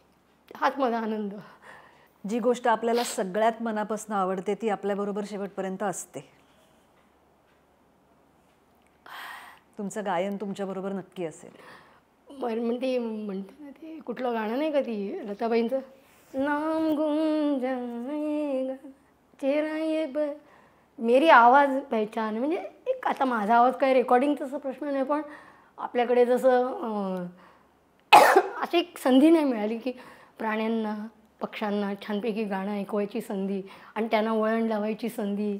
असं म्हणजे एक वेगळा एक सामवेदाप्रमाणे जगण्याचा आनंद नाही मिळाला. ते एक असं तर मग काय गरज नव्हती आपल्याला काय रेकॉर्डिंग वगैरे. ते आपण प्राचीन जमान्यात पण जाण्याची तयारी आहे. ठीक आहे असं आहे. तुम्ही खूप अभ्यास केला आहे. तुमच्या पुस्तकातनं तुमच्या आयुष्याच्या पलीकडे तुमचा अभ्याससुद्धा खूप दिसतो. अनेकदा तुमच्या बोलण्यातनं तुम्ही इतर अनेक विषयांवरती बोलतात जे खूप अभ्यासपूर्ण असतं. आणि मला फार मगाशी मी म्हणाले तसं कौतुक वाटतं आणि मी थक्क होते की ह्या पार्श्वभूमीतून येऊन तुम्ही इतका अभ्यास केला आहे एकूणच आयुष्याचा, जगण्याचा, वेगवेगळ्या विषयांचा. आणि आज ही मुलाखत ऐकणाऱ्यांपैकी अनेकांना जसं मला आत्ता वाटतंय तसंच वाटेल. आणि मला असं वाटतं की त्यातून कुणीतरी पुढे येईल, कुणीतरी ह्या पुढच्या तुमच्या आयुष्यात तुम्हाला वेगळ्या पद्धतीने काहीतरी मदत होईल असं काहीतरी करेल. आणि तसं झालं तर मला फार आनंद होईल. आणि बऱ्याच स्त्रियांनी एकत्र यावं. स्त्रिया जागरूक होणं आवश्यक आहे. हे सगळ्यात मोठी ताकद आहे. स्त्री शक्ती जर जागृत झाली ना तर खूप काही करता येईल. आणि अशा नको आहेत की ते 2 पैसे कमवायचे आहेत, मला काय मिळेल मला काय मिळेल असं नाही. फोकस पाहिजे, मजबूतीने काम करणार. जशी तू फोकसने काम करते. मी तुझं प्रत्येक म्हणजे अगदी मला असं आता तू सांगितलं तर मी ते निश्चित घेणार. आता मी डिझनी हॉटस्टार तर मी आता ते एक ठिपक्याची रांगोळी आणि तुझं ते आई कुठे काय करते झालं बघून. पण तुझं आता ते अशोक मामा कुठले येते ना ते कुठल्या आता बघणार ते. बघा बळी तो कानपिळी म्हणतात ना तशी ह्या व्यवस्थेमध्ये ते तसंच आहे. बळी तो कानपिळी. त्याच्यामुळे आपण बलवान होणं एवढंच आपल्या हातात असतं, दुसरं काही नाही. पण तुमच्यासारखं फायटिंग स्पिरिट खरंच प्रत्येकीमध्ये यावं कारण ते फार आवश्यक आहे आत्ताच्या जगात. मला वाईट वाटतं की मी जेव्हा म्हणजे घाणेरडं बोलायची ना असं आई बहिणीवरून, आता काय ते डायरेक्ट बोलायची गरज नाही, पण तू पुरुषासारखं बोल. अरे त्याला कसं कळणार? त्याला असं वाटतं की ही फ्री आहे ना, मग आता हे असं बोलावं लागायचं. काय करायचं नाही लागायचं. आणि हे कुठे प्रशिक्षण झालं माझं मालवणीच्या झोपडपट्टीत त्या मुसलमान बायकांमुळे. कारण त्या तिथे बायकांना बोलायच्या. मी तर डायरेक्ट पुरुषालाच बोलले ना, बाईला नाही बोलायला गेले. तू अति झालं तर मग डोक्यावर काय तुला का डोक्यावर चढून घेणार? तू ते त्याच्यात कित्येक किस्से वाचले असतील की एका ट्रेनमधनं नाही एकदा उतरत होती, त्याला म्हटलं हे घे तुला काय करायचं आहे ना, तर मी टी-शर्ट स्वतः काढून देते, तुला काय करायचं आहे तुला. जेव्हा बाई पूर्णपणे. आणि याच्यावर एकदा आंदोलन झालं होतं, अनेक स्त्रिया आल्या होत्या आणि त्यांनी ते काढलं होतं की जेव्हा कोणी तुमच्यावर पुरुष असतं तुम्हाला वाटतं की हा बलात्कार करणार आहे, असं त्रास देणार, तुम्ही सदा सगळे कपडे काढून द्या असं केलं होतं, कल्याणपर्यंत आलेल्या त्या स्त्रिया. ते कुठे गेलं आंदोलन, फिसकटलं. आता एक कोणतरी ती कलावंत आहे, तिने नाही का आता एक नाटक बनवलं, गुगलला आहे तिचं ते नाटकाचं नाव काहीतरी. तिने बरेच तिचे प्रयोग झाले. ती संपूर्ण आली की स्टेजवरती आली, रंगमंचावरती येते त्यावेळेला ती संपूर्ण स्टेजवरचे कपडे काढते. ते नाव आठवत नाही मला त्या इथं, ते गुगलवर आहे. आपली गुजरातची आहे नटी ती. तिने ते नाटक बसवलं आहे आणि तिने पूर्णपणे ती येते त्याला अनेक तऱ्हेच्या अंगावरचे कपडे असतात आणि मग ती सगळं सांगते आणि ते त्या डायलॉग बोलते आणि ती संपूर्ण सगळे कपडे काढते एक एक एक एक एक. काय बघायचं आहे तुम्हाला माझ्यात, ह्याच्यात तुम्हाला काय पाहायचं आहे? आणि ते तिचं ते मला काय आपल्याला योग आला नाही अजून बघायला तिचं ते नाटक. काय आहे, आपल्याकडे नीतिमत्ता ही शरीराशी निगडीत आहे असं हा, हे त्या दिवशी मी सायलीला एक वाक्य सांगितलं. इंग्रज आल्यानंतर यांनी फक्त आणि फक्त स्त्रियांना यवनीचीच प्रतिष्ठा देऊन ठेवली आणि त्याला पण कसं यवनी प्रतिष्ठित म्हणजे काय केलं, तिला वजायना हा शब्द देऊन तिला फक्त तेवढ्यामध्ये तिला म्हणजे काय म्हणतात त्याच्यामध्ये तिला बसवून टाकली तेवढ्या एका कुपीमध्ये. वजायना म्हणजे एक वस्तू आहे त्यांच्या दृष्टीनं आणि आपल्याकडे यवनी म्हणजे नुसती ती यवनी नाही आहे. यवनी म्हणजे आपल्याकडे पूर्ण यवनी आहे, पृथ्वीसुद्धा एक मोठी यवनी आहे, आम्ही सगळे त्याच्यातनं निर्माण झालेले आहोत. ही यवनी आहे. यवनीचा अर्थ त्यांनी अत्यंत म्हणजे आणि आपल्याकडे ती प्रचलनच नाही आहे कारण योनी वेगळी आहे. योनी तुम्हाला सापडत नसते कधीच. तुम्ही जेव्हा फक्त प्रवेश करू शकता, प्रवेश आहे आणि तो पण तुम्हाला आधी हृदयामध्ये प्रवेश व्हावं लागतं, त्याच्यानंतर तुम्हाला त्या द्वाराच्या आतमध्ये जाण्यासाठी दरवाजे उघडले जातात. सोपं नाही आहे. वैशालीताई, बोलण्यासारखं खूप आहे. तुम्ही खरंच खूप संकोच न बाळगता या पुस्तकात खूप गोष्टी लिहिल्या आहेत. मी आपल्या प्रेक्षकांना असं सांगू इच्छिते की हे पुस्तक खरंच वाचा. मी म्हटलं तसं की आपली दृष्टी खूप बदलते ही अशी पुस्तकं वाचल्यानंतर. तुम्ही आज इथे आलात आणि इतकं मोकळेपणाने बोललात याबद्दल खूप खूप मनापासून आभार. आरपारतर्फे तुमचे आभार. आपण बोलत राहू, या व्यतिरिक्तही कधीतरी फोनवर बोलत राहू. पण थँक्यू, तुम्ही आलात त्याबद्दल मनपूर्वक. तुमच्या पण सर्व टीमचे आभार, स्पेशली तुझे, तिचं दर्शन झालं. कौशल्येचा रामबाई, कौशल्येचा राम, हळूहळू उघडी डोळे पाहतो कबीर, पाहतो कबीर. गुंफुनी आशेला गेला सखा रघुवीर, सखा रघुवीर. कुठे म्हणे राम, कुठे म्हणे राम, कुठे म्हणे राम. कौशल्येचा रामबाई, कौशल्येचा राम. कबीराचे विणतो शेले, कौशल्येचा रामबाई, कौशल्येचा राम. वा, सुंदर.